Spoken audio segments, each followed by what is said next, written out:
Item ಯಾವುದೇ ಇರಲಿ try ಮಾಡಿ ಆಚಿ ಚಿಕನ್ ಮಸಾಲಾ. ಆಚಿ ಚಿಕನ್ ಮಸಾಲಾ.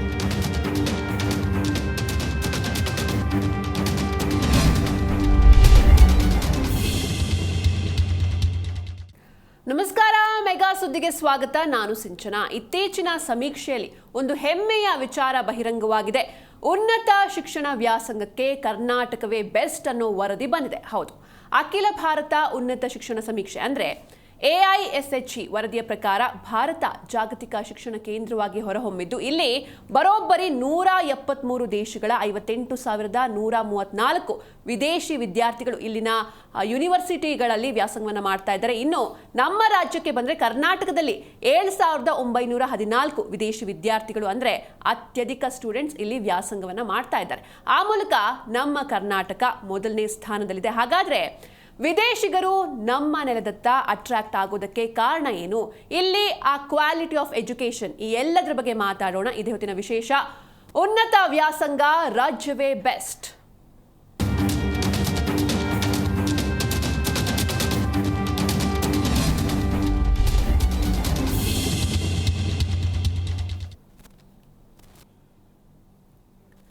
ಇನ್ನು ಉನ್ನತ ಶಿಕ್ಷಣ ವ್ಯಾಸಂಗಕ್ಕೆ ನಮ್ಮ ರಾಜ್ಯವೇ ಬೆಸ್ಟ್ ಎನ್ನುವಂತಹ ವಿಚಾರ ಒಂದು ಸಮೀಕ್ಷೆಯಿಂದ ಹೊರಬಿದ್ದಿದೆ. ನಿಜಕ್ಕೂ ಹೆಮ್ಮೆಯ ವಿಷಯ ಇದು. ಅಂದರೆ ಇಲ್ಲಿರುವಂತಹ ಕ್ವಾಲಿಟಿ ಆಫ್ ಎಜುಕೇಷನ್ ಆಗಿರ್ಬೋದು, ಅಥವಾ ಹವಾಮಾನ ಆಗಿರ್ಬೋದು, ಅಥವಾ ಇಲ್ಲಿ ಒಂಥರ ಸ್ಟೂಡೆಂಟ್ಸ್ಗಳು ಆ ಸೇಫ್ ಫೀಲ್ನ ಪಡ್ತಾ ಇದ್ದಾರೆ. ಹೀಗಾಗಿ ಆ ಭರವಸೆ ಅವರಿಗೆ ಸಿಕ್ಕಿದೆ. ಹೀಗಾಗಿ ಅವರು ನಮ್ಮ ರಾಜ್ಯವನ್ನೇ ಅಥವಾ ನಮ್ಮ ದೇಶವನ್ನೇ ಚೂಸ್ ಮಾಡ್ತಾ ಇದ್ದಾರೆ.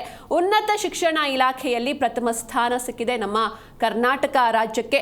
173 ದೇಶಗಳ ವಿದ್ಯಾರ್ಥಿಗಳಿಗೆ ಭಾರತವೇ ಶಾಲೆಯಾಗಿದೆ. ಉನ್ನತ ಶಿಕ್ಷಣ ವ್ಯಾಸಂಗಕ್ಕೆ ನಮ್ಮ ಕರ್ನಾಟಕ ಬೆಸ್ಟ್ ಅಂತ ಹೇಳಲಾಗ್ತಾ ಇದೆ. ಜೊತೆಗೆ ಪಂಜಾಬ್ ಹಾಗೂ ಮಹಾರಾಷ್ಟ್ರಕ್ಕಿಂತಲೂ ಕೂಡ ನಮ್ಮ ರಾಜ್ಯ ಉತ್ತಮ ಎನ್ನುವಂಥ ಒಂದು ವಿಚಾರ ಬೆಳಕಿಗೆ ಬಂದಿದೆ.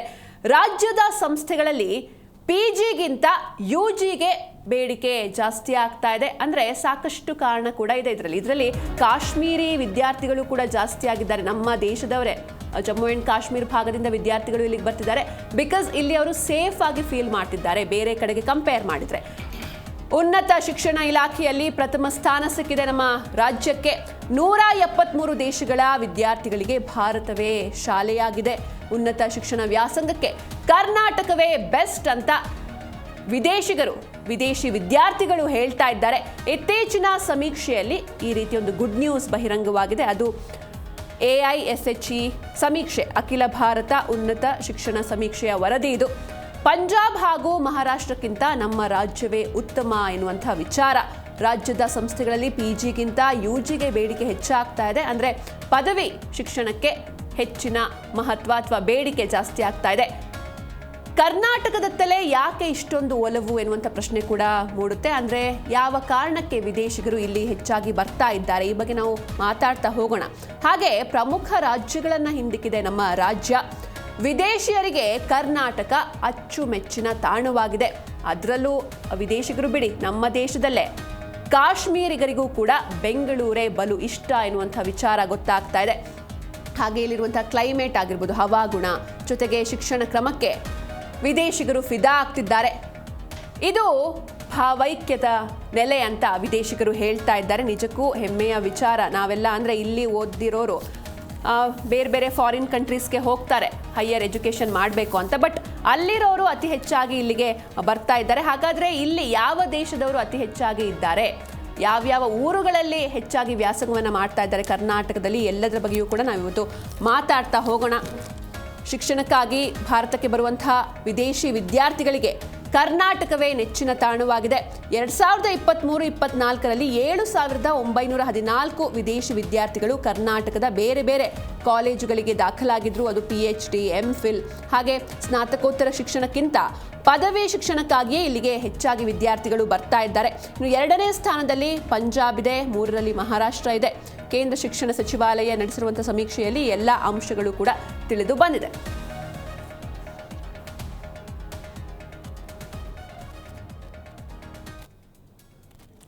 ನಾನು ಆಗಲೇ ಹೇಳ್ತಾ ಇದ್ದೆ ನಮ್ಮ ಕರ್ನಾಟಕಕ್ಕೆ ಟಾಪ್ 1ನೇ ಸ್ಥಾನ ಸಿಕ್ಕಿದೆ ಅಂತ. ಹಾಗಾದರೆ ಟಾಪ್ 4 ಸ್ಥಾನಗಳಲ್ಲಿ ಬೇರೆ ಯಾವೆಲ್ಲ ರಾಜ್ಯಗಳಿವೆ ಅಂತ ಕ್ವಿಕ್ ಆಗಿ ನೋಡ್ತಾ ಹೋಗೋಣ. ನಮ್ಮ ದೇಶದಲ್ಲಿ ಭಾರತದಲ್ಲಿ ಸಾಕಷ್ಟು ಸಂಖ್ಯೆಯಲ್ಲಿ 58,000 ಚಿಲ್ಲರೆಯಷ್ಟು ಜನ ವಿದ್ಯಾರ್ಥಿಗಳು ಇಲ್ಲಿ ವ್ಯಾಸಂಗಕ್ಕೆ ಭಾರತಕ್ಕೆ ಬಂದಿದ್ದಾರೆ. ಇದರಲ್ಲಿ 1ನೇ ಸ್ಥಾನ ಕರ್ನಾಟಕಕ್ಕೆ ಸಿಕ್ಕಿದೆ. ಬರೋಬ್ಬರಿ 7,914 ವಿದೇಶಿ ವಿದ್ಯಾರ್ಥಿಗಳು ಇಲ್ಲಿ ವ್ಯಾಸಂಗವನ್ನು ಮಾಡ್ತಾ ಇದ್ದಾರೆ. ಹಾಗೆ 2ನೇ ಸ್ಥಾನ ಪಂಜಾಬ್ಗೆ. ಇಲ್ಲಿ 7,902 ವಿದೇಶಿ ವಿದ್ಯಾರ್ಥಿಗಳು ಅಡ್ಮಿಷನ್ ಆಗಿದ್ದಾರೆ. ಹಾಗೆ 3ನೇ ಸ್ಥಾನ ಮಹಾರಾಷ್ಟ್ರ ರಾಜ್ಯಕ್ಕೆ. ಇಲ್ಲಿ 6,190 ವಿದೇಶಿ ವಿದ್ಯಾರ್ಥಿಗಳು ವ್ಯಾಸಂಗವನ್ನು ಮಾಡ್ತಾ ಇದ್ದಾರೆ. ಅಂದರೆ ಅವರ ಅಡ್ಮಿಷನ್ ಮೇಲೆ ಈ ರೀತಿ ಒಂದು ಸ್ಟ್ಯಾಟಿಸ್ಟಿಕ್ಸ್ ಸಿಗ್ತಾ ಇರುವಂಥದ್ದು. ಹಾಗೆ 4ನೇ ಸ್ಥಾನ ಉತ್ತರ ಪ್ರದೇಶಕ್ಕೆ. ಇಲ್ಲಿ 5,953 ಫಾರಿನ್ ಸ್ಟೂಡೆಂಟ್ಸ್ಗಳು ದಾಖಲಾತಿಯನ್ನು ಪಡೆದಿದ್ದಾರೆ. ಇದರಲ್ಲಿ ನಮ್ಮ ಕರ್ನಾಟಕಕ್ಕೆ 1ನೇ ಸ್ಥಾನ. ಬರೋಬ್ಬರಿ 7,914 ವಿದ್ಯಾರ್ಥಿಗಳು ಇಲ್ಲಿ ವ್ಯಾಸಂಗವನ್ನು ಮಾಡ್ತಾ ಇದ್ದಾರೆ, ವಿದೇಶಿ ವಿದ್ಯಾರ್ಥಿಗಳು.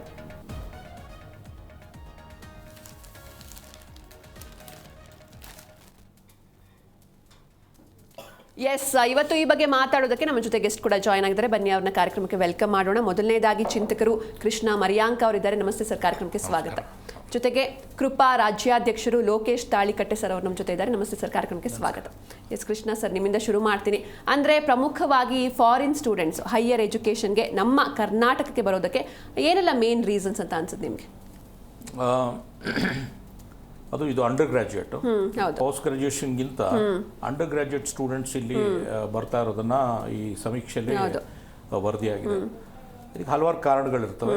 ಒಂದೆರಡು ಇಂಪಾರ್ಟೆಂಟ್ ಹೇಳಬೇಕು ಅಂತಂದರೆ, ಈಗ ಇನ್ನೊಂದು ಥರ ನೋಡಿದ್ರೆ ನೀವು ಬ್ಯಾಂಗ್ಳೂರು ಅಥವಾ ಕರ್ನಾಟಕದಲ್ಲಿ ಜಾಸ್ತಿ engineering, technology, research based students ಇಲ್ಲಿ ಬರ್ತಾ ಇದ್ದಾರೆ. ಅದೇ ಥರ ಡೆಲ್ಲಿಗೆ ಹೋದ್ರೆ ನೀವು ಪಬ್ಲಿಕ್ ಪಾಲಿಸಿ ಇರ್ಬೋದು, ಮೀಡಿಯಾ ಇರ್ಬೋದು, ಪಾಲಿಟಿಕ್ಸ್ ಇರ್ಬೋದು, ಅದಕ್ಕೆ ಅದು ಹಬ್ಬು. JNU ಇರ್ಬೋದು, ಡೆಲ್ಲಿ ಯೂನಿವರ್ಸಿಟಿ ಇರ್ಬೋದು. ಅದೇ ತರಹ ಮುಂಬೈ ಎಂಟರ್ಟೈನ್ಮೆಂಟ್ಗೆ, ಬಿಸ್ನೆಸ್ಗೆ, ಟ್ರೇಡಿಂಗ್ಗೆ ಇದು. ಸೊ ಅಲ್ಲಲ್ಲಿ ಯೂನಿವರ್ಸಿಟಿಗಳು ಯಾರ್ಯಾರು ಚೆನ್ನಾಗಿ ಪರ್ಫಾರ್ಮ್ ಮಾಡಿದ್ದಾರೆ ಆ ಯೂನಿವರ್ಸಿಟಿಗಳಿಗೆ ಜನ ಹೋಗ್ತಾ ಇದ್ದಾರೆ. ಬಟ್ ಇಲ್ಲೆಲ್ಲದಕ್ಕೂ ಒಂದು ಕಾಮನ್ ಅಟ್ರಾಕ್ಷನ್ ಇಂಡಿಯಾಗೆ ಬರಲಿಕ್ಕೆ ಕಾರಣ ಅಥವಾ ಕರ್ನಾಟಕಕ್ಕೆ ಬರೋ ಕಾರಣ ಅಂದರೆ ಇಲ್ಲಿರೋ ವಾತಾವರಣ ಇರ್ಬೋದು. ಈಗ PUC-ವರೆಗೂ ಅಥವಾ 12th ಮಕ್ಕಳನ್ನ 18ರೊಳಗೆ ಇರೋದ್ರಿಂದ ಎಲ್ಲರೂ ಅವ್ರವ್ರ ಮನೆಗಳಲ್ಲಿ ಕೂಡ ಹಾಕ್ಕೊಂಡು ಓದಿಸ್ತಾ ಇರ್ತಾರೆ. ಯಾವುದೇ ದೇಶ ಇರ್ಬೋದು, 16 ಇರೋ ಯಾವುದೇ ದೇಶ ಇರ್ಬೋದು, ಯೂನಿವರ್ಸಿಟಿಗೆ ಎಂಟ್ರ್ ಆಗೋವರೆಗೂ ಕಾಲೇಜಲ್ಲಿ ಆ ಮಕ್ಕಳು ಯೂಶ್ವಲ್ ಆಗಿ ಅವ್ರ ಮನೆ ಒಳಗಡೆ ಇರ್ತಾರೆ. ಅದಾದಮೇಲೆ ತದನಂತರ ಯೂಶ್ವಲ್ ಆಗಿ ಯೂನಿವರ್ಸಿಟಿಗೆ ಹೋಗ್ಬೇಕಾದ್ರೆ ಹಾಸ್ಟೆಲ್ಲು ಅದು ಇದು common practice across the world. ಇದು ಬರೀ ದೇಶಕ್ಕೆ ಅಂತಲ್ಲ, ಕರ್ನಾಟಕಕ್ಕೆ ಅಂತಲ್ಲ, ಎಲ್ಲ ದೇಶದಲ್ಲೂ ಇರೋದು. 16ವರೆಗೂ ಯೂನಿವರ್ಸಿಟಿಗೆ ಹೋಗೋವರೆಗೂ ಮಕ್ಕಳು ಯೂಶಲ್ ಅವ್ರ ಮನೆಗಳಲ್ಲಿ ಇರ್ತಾರೆ. ಒಂದ್ಸರಿ ಯೂನಿವರ್ಸಿಟಿಗೆ ಹೋದ್ರೆ ಮತ್ತೆ ವಾಪಸ್ಸು ಬರೋಲ್ಲ ಫಾರಿನ್ ಕಂಟ್ರೀಸಲ್ಲಿ. ಕರ್ನಾಟಕದಲ್ಲಿ ಏನಾಗ್ತಾ ಇದೆ ಅಂದರೆ ಒಂದು ವಾತಾವರಣ, ಆಮೇಲೆ ಇಲ್ಲಿ ಕನ್ನಡಿಗರದ್ದು ಟಾಲರೆನ್ಸು ಇರ್ಬೋದು ಅಂತ ಹೇಳ್ಕೊಳ್ತೀನಿ.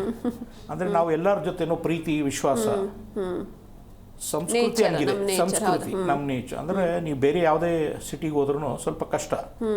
ಬಟ್ ಕರ್ನಾಟಕದಲ್ಲಿ ಒಂದು 20-30 ವರ್ಷದಿಂದನೂ, ಕಡಿಮೆ ಅಂದರೆ 20-30 ವರ್ಷದಿಂದನೂ ಅದನ್ನು ಅಬ್ಸರ್ವ್ ಮಾಡ್ಕೊಳ್ಳೋ ಅಂದರೆ ಟಾಲರೆನ್ಸ್ ಇದೆ. ಯಾರೇ ಬಂದರೂ ನಾವು ಅವ್ರ ಭಾಷೆಯಲ್ಲಿ ಮಾತಾಡಿ ಅವ್ರ ಕಲ್ಚರ್ ಅನುಗುಣವಾಗಿ ಅವ್ರಿಗೆ ಕಂಫರ್ಟ್ ಫೀಲ್ ಕೊಡಿಸ್ತೀವಿ. ಇನ್ನೂ ಒಂದು ಏನಿರ್ಬೋದು ಅಂದರೆ ಇಲ್ಲಿರೋ ಫ್ರೀಡಮ್. ಅಂದರೆ ಯಾರು ಏನು ಬೇಕಾದ್ರೂ ಮಾಡ್ಬೋದು ಮಕ್ಕಳು. ಅಂದರೆ ಅವ್ರಿಗೆ ಎಂಟರ್ಟೈನ್ಮೆಂಟು ಅದು ಕಷ್ಟವೋ ಇಷ್ಟವೋ ಸರ್ಕಾರಕ್ಕೆ, ಒಟ್ಟಿನಲ್ಲಿ ಮಕ್ಕಳುಗಳಿಗೆ ಫ್ರೀಡಮ್ ಅಂತ ಒಂದಿದೆ. ಅಂದರೆ ನೀವು ಒಂಥರ ಏನು ಬೇಕಾದ್ರೂ ಮಾಡ್ಬೋದು, ಇಲ್ಲಿ ಆರಾಮಾಗಿರ್ಬೋದು. ವೆದರ್ ಈಸ್ ಆಫ್ ಕೋರ್ಸ್ ಫಾರಿನ್ಗಿಂತ ಜಾಸ್ತಿ ಇಲ್ಲೇ ಫ್ರೀಡಮ್ ಸಿಗುತ್ತೆ ಅಂತ ನಾನು ಹೇಳ್ತೀನಿ. ಫಾರಿನ್ಗಳಲ್ಲೂ ಅಲ್ಲಿ ರೂಲ್ಸ್ ಜಾಸ್ತಿ ಇರ್ತದೆ. ಇಲ್ಲಿ ಏನಂದರೆ ಇಲ್ಲಿ ಸ್ವಲ್ಪ ರಿಲ್ಯಾಕ್ಸ್ಡ್ ರೂಲ್ಸ್. ನಮ್ಮ ಹತ್ರ ರೂಲ್ಸ್ ಇದೆ, ಇಂಪ್ಲಿಮೆಂಟೇಷನ್ ಕಡಿಮೆ. ಲಾ ಇದೆ, ಇಂಪ್ಲಿಮೆಂಟೇಷನ್ ಕಡಿಮೆ. ಇದನ್ನು ಮಕ್ಕಳು ಹುಡ್ಕೊಂಡು ಬರ್ತಾ ಇದ್ದಾರಾ, ಅದು ಒಂದು. ಇನ್ನೊಂದು ಏನಂದರೆ ಹಲವಾರು ಪೇರೆಂಟ್ಸ್ಗಳು ಹಲವಾರು ಕಾರ್ಪೊರೇಟ್ಸಲ್ಲಿ ಕೆಲಸ ಮಾಡ್ತಾ ಇದ್ದಾರೆ. ಅವ್ರ ಮಕ್ಕಳುಗಳು ಅಲ್ಲಿ ಓದ್ತಾ ಇದ್ದವರು ಈಗ ಅವ್ರ ತಂದೆ ತಾಯಿಗಳು ಎಕ್ಸ್ಪರ್ಟ್ಸ್ ಆಗಿ ಇಲ್ಲಿ ವರ್ಕ್ ಮಾಡ್ತಾ ಇರ್ತಾರೆ. ಆ ಕಾರಣದಿಂದ ನಮ್ಮ ಮಕ್ಕಳು ಇಲ್ಲೇ ಇದ್ದರೆ, ಇಲ್ಲೇ ಯೂನಿವರ್ಸಿಟಿ ಪರ್ಫಾರ್ಮೆನ್ಸ್ಗಳು ಚೆನ್ನಾಗಿದ್ದರೆ ಅದಕ್ಕೂ ಒಂಥರ ಕಾರಣ ಇರ್ಬೋದು. ಅವ್ರವ್ರ ಮಕ್ಕಳನ್ನ ಇಲ್ಲಿ ಕರ್ಕೊಂಡು ಬಂದು ಒಳ್ಳೊಳ್ಳೆ ಯೂನಿವರ್ಸಿಟೀಸ್, ಐ ಮೀನ್ ಒಂದು 50 ಪ್ರೈವೇಟ್ ಯೂನಿವರ್ಸಿಟೀಸ್ ಭಾಳ ಇದೆ ನಮ್ಮ ಹತ್ರ. ಪ್ರೈವೇಟ್ ಯೂನಿವರ್ಸಿಟೀಸಿಗೆ ಬರ್ತಾ ಇರೋದು ನೋಡ್ಬೋದು. ಇಲ್ಲಿ ಯಾರು ಗೌರ್ಮೆಂಟ್ ಯೂನಿವರ್ಸಿಟಿಗೆ ಬರಲ್ಲ, ಪ್ರೈವೇಟ್ ಯೂನಿವರ್ಸಿಟಿಗೆ ಬರ್ತಾ ಇದೆ. ಸೊ ಇದು ಹಲವಾರು ಕಾರಣ. ನನ್ನ ಕೇಳಿದ್ರೆ ಮೋಸ್ಟ್ ಇಂಪಾರ್ಟೆಂಟು ವೆದರು, ಜನರ ವಿಶ್ವಾಸ, ಟಾಲರೆನ್ಸ್ ಅಥವಾ ಏನಾರಿರ್ಬೋದು. ಇನ್ನೊಂದು freedom to do anything. Undergraduate ಟೈಮ್ನಲ್ಲಿ ಅಂದರೆ 18 ಅಂದರೆ 21-22 ವರ್ಷ, that is the best time. ಅದಕ್ಕೋಸ್ಕರ ಇದು ಒಂದು ಕಾರಣ. But of course there is advantage, lot of other things as we go ಮಾತಾಡುವಾಗ ಹೇಳ್ತೀನಿ. Technology, engineering, Karnataka without doubt attract ಮಾಡ್ತಾ ಇದೆ ಸ್ಟೂಡೆಂಟ್ಸ್. ಬಿಯಾಂಡ್ IITs ಕೂಡ ನಮ್ಮ ಕಾಲೇಜ್, ನಮ್ಮ ಯೂನಿವರ್ಸಿಟಿಗಳಲ್ಲಿ ಅಟ್ರಾಕ್ಟ್ ಅದಕ್ಕೆ ಹಲವಾರು ಕಾರಣ ಇದೆ. ಇಂಡಸ್ಟ್ರೀಸ್ ಇರ್ಬೋದು, ಇನ್ನೊಂದಿರ್ಬೋದು, ಅದನ್ನು ನಾನು ಮತ್ತೆ ಖಂಡಿತ ಸರ್. ಇನ್ನು ಲೋಕೇಶ್ ಸರ್, ನಿಮ್ಮ ಪ್ರಕಾರ ಏನೆಲ್ಲ ರೀಸನ್ ಸರ್?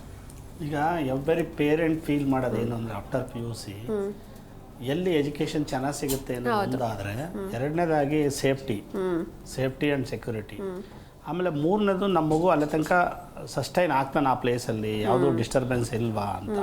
ಅಂದರೆ ಕಾನೂನಾತ್ಮಕವಾಗಿ ಅಥವಾ ಇಂಟರ್ನಲ್ ಸೆಕ್ಯೂರಿಟಿ ವಿಚಾರದಲ್ಲಿ ಆ ಮಗು ಸೇಫಾಗಿ ಫೀಲ್ ಆಗ್ತಾನ ಅಂತ. ಈ ಮೂರು ಮೇಜರಾಗಿ ತಗೊಳ್ತಾರೆ. ಸೊ ಆಮೇಲೆ cost of living is also very important. So ನೀವು ಕರ್ನಾಟಕ ಯೂನಿವರ್ಸಿಟಿಗಳಲ್ಲಿ ಅದೇ ಡಿಗ್ರಿ ಗ್ರ್ಯಾಜುಯೇಷನ್ ಅಂಡರ್ ಗ್ರ್ಯಾಜುಯೇಷನ್ಸನ್ನು ಓದಬೇಕು ಅಂತಂದರೆ ಇಲ್ಲಿ ಮೇಜರಾಗಿ ಅಟ್ರಾಕ್ಟ್ ಮಾಡ್ತಾ ಇರೋದು ಯಾವುದಂದ್ರೆ ಮೆಡಿಕಲ್ ಒಂದು ಬಹಳ ಮೇಜರಾಗಿ ಅಟ್ರಾಕ್ಟ್ ಮಾಡ್ತಾ ಇರೋದು. ಯಾಕಂದರೆ ಮಣಿಪಾಲ್ ಯೂನಿವರ್ಸಿಟಿ ಅವೆಲ್ಲ ಫಾರಿನ್ ಮಕ್ಕಳಿಂದನೇ ಜೀವನ ಮಾಡ್ತಾ ಇದ್ದಾರೆ. ಆ ಲೆಕ್ಕಕ್ಕಿದೆ ಅದು ಯೂನಿವರ್ಸಿಟಿಗಳು. ಸೊ ಅದೇ ರೀತಿ ಬೆಂಗಳೂರಿನಲ್ಲಿ ಕೆಲವು ಟೆಕ್ನಿಕಲ್ ಯೂನಿವರ್ಸಿಟಿಗಳು ಇದ್ದಾವೆ, PES ಇರ್ಬೋದು ಅಥವಾ ಇನ್ನೂ ಇತರೆ ಯೂನಿವರ್ಸಿಟಿಗಳು ತುಂಬ ಚೆನ್ನಾಗಿ ಅಟ್ರಾಕ್ಟ್ ಮಾಡ್ತಿದ್ದಾವೆ ಫಾರಿನ್ ಸ್ಟೂಡೆಂಟ್ಸನ್ನು. ಅಥವಾ ನಮ್ಮ ಜೈನ್ ಇಂಟರ್ನ್ಯಾಷನಲ್ ಮ್ಯಾನೇಜ್ಮೆಂಟ್ ಕೋರ್ಸ್ ಇದೆಯಲ್ಲ, ಅದು ಕೂಡ ಚೆನ್ನಾಗಿ ಅಟ್ರಾಕ್ಟ್ ಮಾಡ್ತಾ ಇದೆ. ಸೊ ಈ ಪ್ರೈವೇಟಿಗೆ ಕೊಟ್ಟಿರೋದ್ರಿಂದ, ಪ್ರೈವೇಟ್ನರಿಗೆ ಅಲೋ ಮಾಡಿರೋದ್ರಿಂದ ಅವ್ರು ಎಲ್ಲ ಫೆಸಿಲಿಟಿನೂ ಕೊಟ್ಬಿಟ್ಟು ಫಾರಿನ್ ಸ್ಟೂಡೆಂಟ್ಸ್ಗಳನ್ನು ಅಟ್ರಾಕ್ಟ್ ಮಾಡ್ತಾ ಇರೋದ್ರೆ. ಅದರಲ್ಲಿ ಬೆಂಗಳೂರು ಯಾಕಾಗಿದೆ ಅಂತಂದರೆ, ಈಗ ಸರ್ ಹೇಳ್ದಂಗೆ ಇಲ್ಲಿ ಕಾನೂನು ಚೆನ್ನಾಗೇ ಇದೆ, ತುಂಬ ಟಫ್ ಆಗಿದೆ, ಬಟ್ ಇಂಪ್ಲಿಮೆಂಟೇಷನ್ ಕಡಿಮೆ. ಸೊ ಹಾಗಾಗಿ ಮಕ್ಳಿಗೆ ಏನಾಗುತ್ತೆ, ಒಂದು ಸ್ವಲ್ಪ ಫ್ರೀಡಮ್ ಆಫ್ ಎಕ್ಸ್ಪ್ರೆಷನ್ಸ್ ಇರುತ್ತೆ, ಥಾಟ್ಸ್ ಇರುತ್ತೆ, ತಿರುಗಾಡ್ಬೋದು, ಸೇಫ್ಟಿ ಸೆಕ್ಯೂರಿಟಿ ಇದೆ. ಆಮೇಲೆ ನಮ್ಮ ಜನನೂ ಕೂಡ ಅವ್ರನ್ನ ಅಟ್ರಾಕ್ಟ್ ಮಾಡ್ತಾರೆ. ಸೊ ನಮ್ಮಲ್ಲಿ since from the beginning compare ಮಾಡಿ, ತಮಿಳ್ನಾಡಿಗೆ ಕಂಪೇರ್ ಮಾಡಿದರೆ ಅಥವಾ ಕೇರಳಕ್ಕೆ ಕಂಪೇರ್ ಮಾಡಿದರೆ, ನಾರ್ತ್ ಇಂಡಿಯನ್ಸು ಮತ್ತು ಬೇರೆಯವರು ಜಾಸ್ತಿ ವಾಸವಾಗಿರೋದೇ ಕರ್ನಾಟಕದಲ್ಲಿ.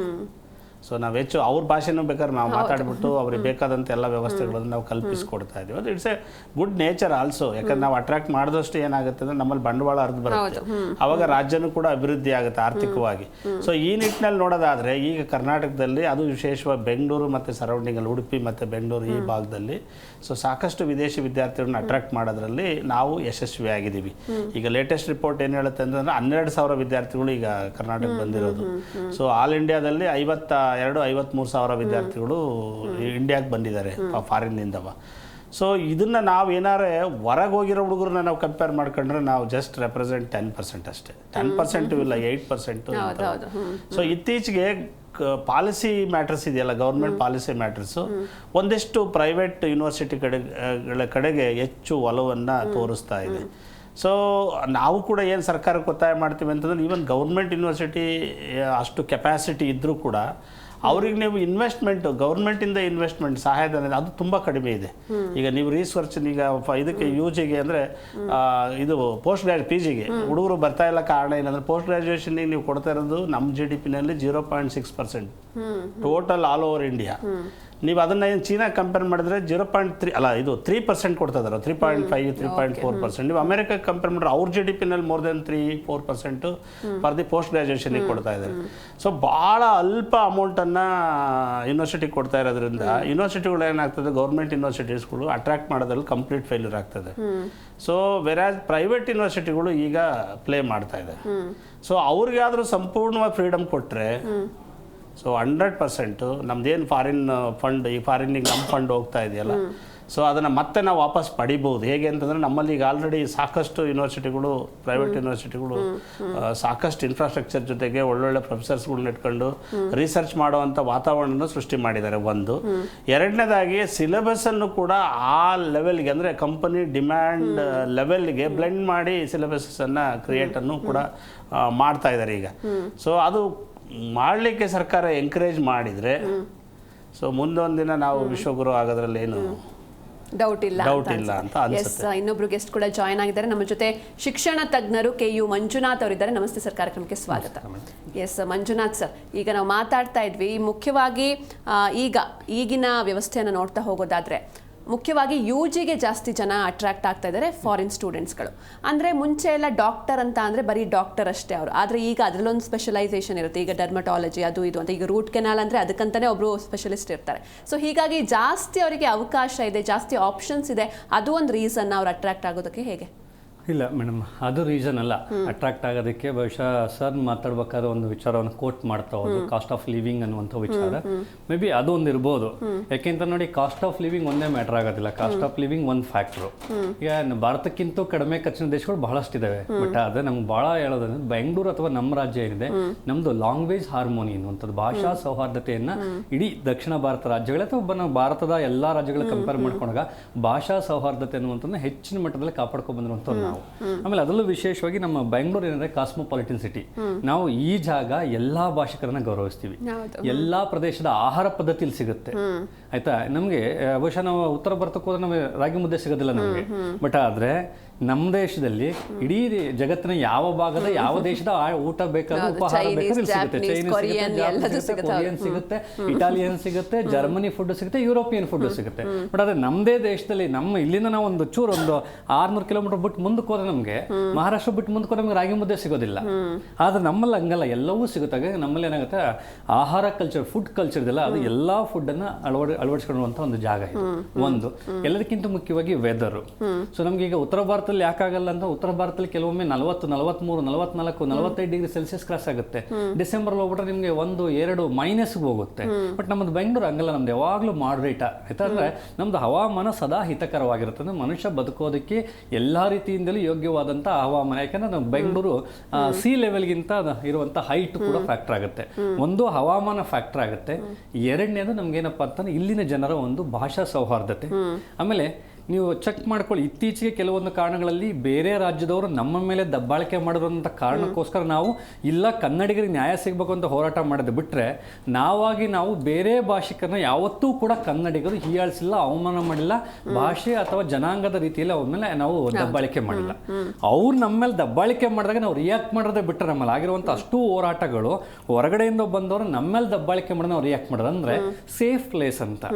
ಇದ್ರ ಜೊತೆಗೆ ಇತ್ತೀಚೆಗೆ ಸಿಗ್ತಾ ಇರುವಂಥ ಅವಕಾಶಗಳು ಕೂಡ ಇದೆ. ಸೊ ಅವಕಾಶವನ್ನು ಅದಾದ ನಂತರ ಏನಪ್ಪಾ ಅಂತಂದ್ರೆ ನಮಗೆ ಇಲ್ಲಿ ಸರ್ ಮಾತಾಡ್ಬೇಕಾದ್ರೆ ಹೇಳ್ತಾ ಹೋಗ್ತಾರೆ, ಅವರಿಗೆ ಬಂದಾಗ ಫ್ರೀಡಮ್ ಸಿಗುತ್ತೆ ಅನ್ನುವಂಥದ್ದು ಕಾನೂನುಗಳಿದೆ. ಸೊ ಎಲ್ಲದಕ್ಕಿಂತ ಮುಖ್ಯವಾಗಿ ನಮ್ಮ ಕಾನೂನಿಗೆ ನಮಗೆ ಬೇರೆ ರಾಜ್ಯಗಳಲ್ಲಿ ಕಂಪೇರ್ ಮಾಡ್ಕೊಂಡಾಗ ಇಲ್ಲಿ ಕಾನೂನು ಅಥವಾ ಪೊಲೀಸ್ ವ್ಯವಸ್ಥೆ ಅಂದರೆ ಬಹಳ ಕಟ್ಟುನಿಟ್ಟಿನಾಗಿ ಕೆಲಸ ಮಾಡುತ್ತೆ ಒಂದು ರೀತಿಯಲ್ಲಿ.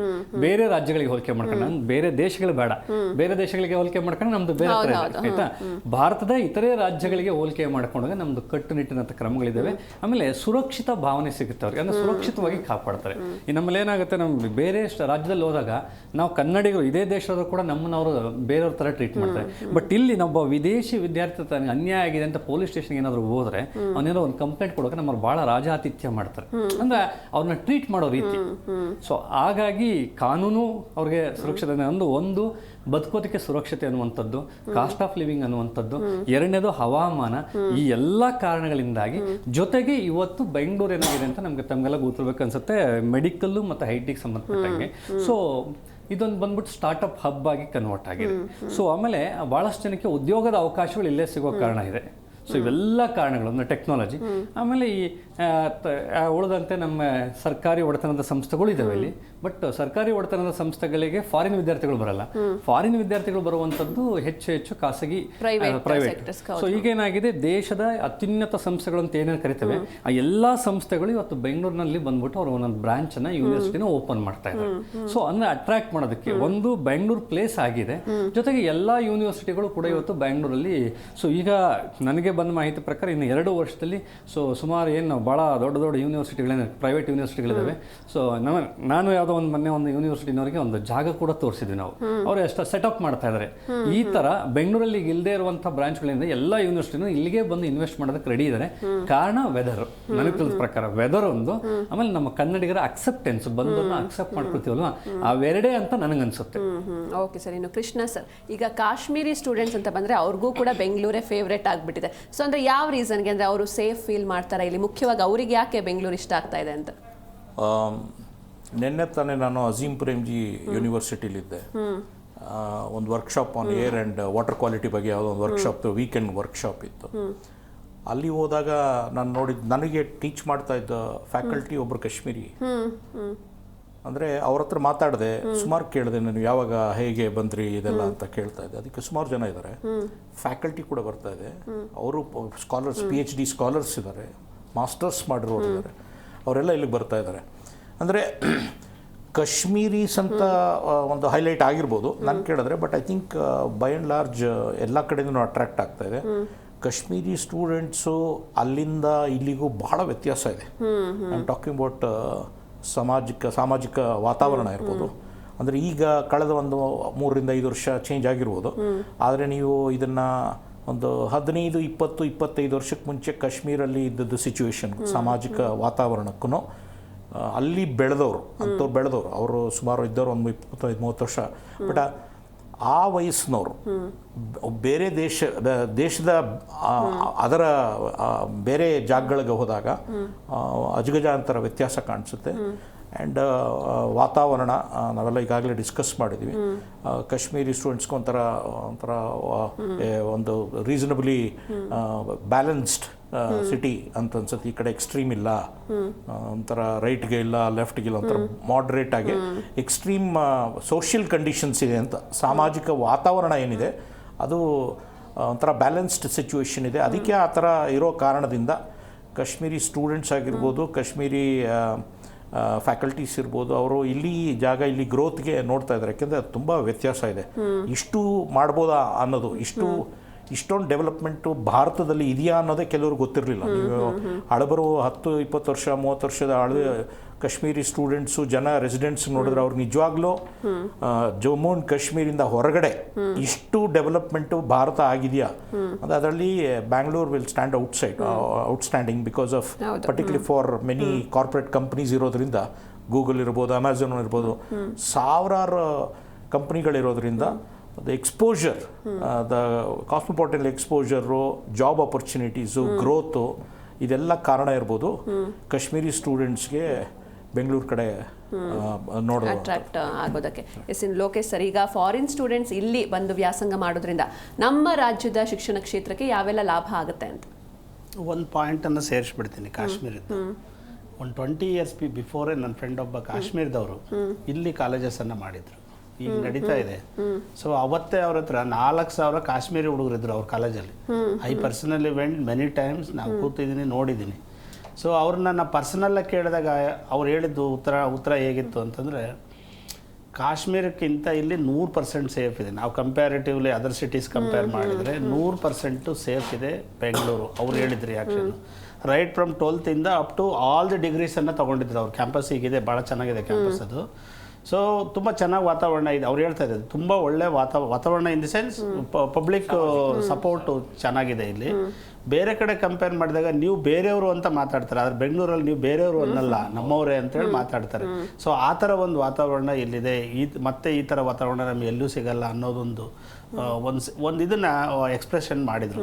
ಸೊ ಬಹುಶಃ ನಮಗೆ ಅನಿಸುತ್ತೆ ಅವತ್ತಿಂದ ಇಲ್ಲಿವರೆಗೂ 20 years ಆದಮೇಲೆ ಇವತ್ತು ಕೂಡ ಅನ್ನಿಸ್ತಾ ಇದೆ ಅದು ಭಾಳಷ್ಟು ಸ್ಪ್ರೆಡ್ ಆಗಿ ಕಾಶ್ಮೀರದ ಭಾಳಷ್ಟು ವಿದ್ಯಾರ್ಥಿಗಳು ಬೆಂಗಳೂರಿನಲ್ಲಿ ಇವತ್ತು ಬರೋದಕ್ಕೆ ಅದು ಕೂಡ ಒಂದು ರೂಟ್ ಕಾಸನ್ನು ಇರ್ಬೋದು. ಯಾಕಂದರೆ ಅವ್ರಿಗೆ ಒಂದು ಪರಿಚಯ ಮಾಡಿದ್ದು.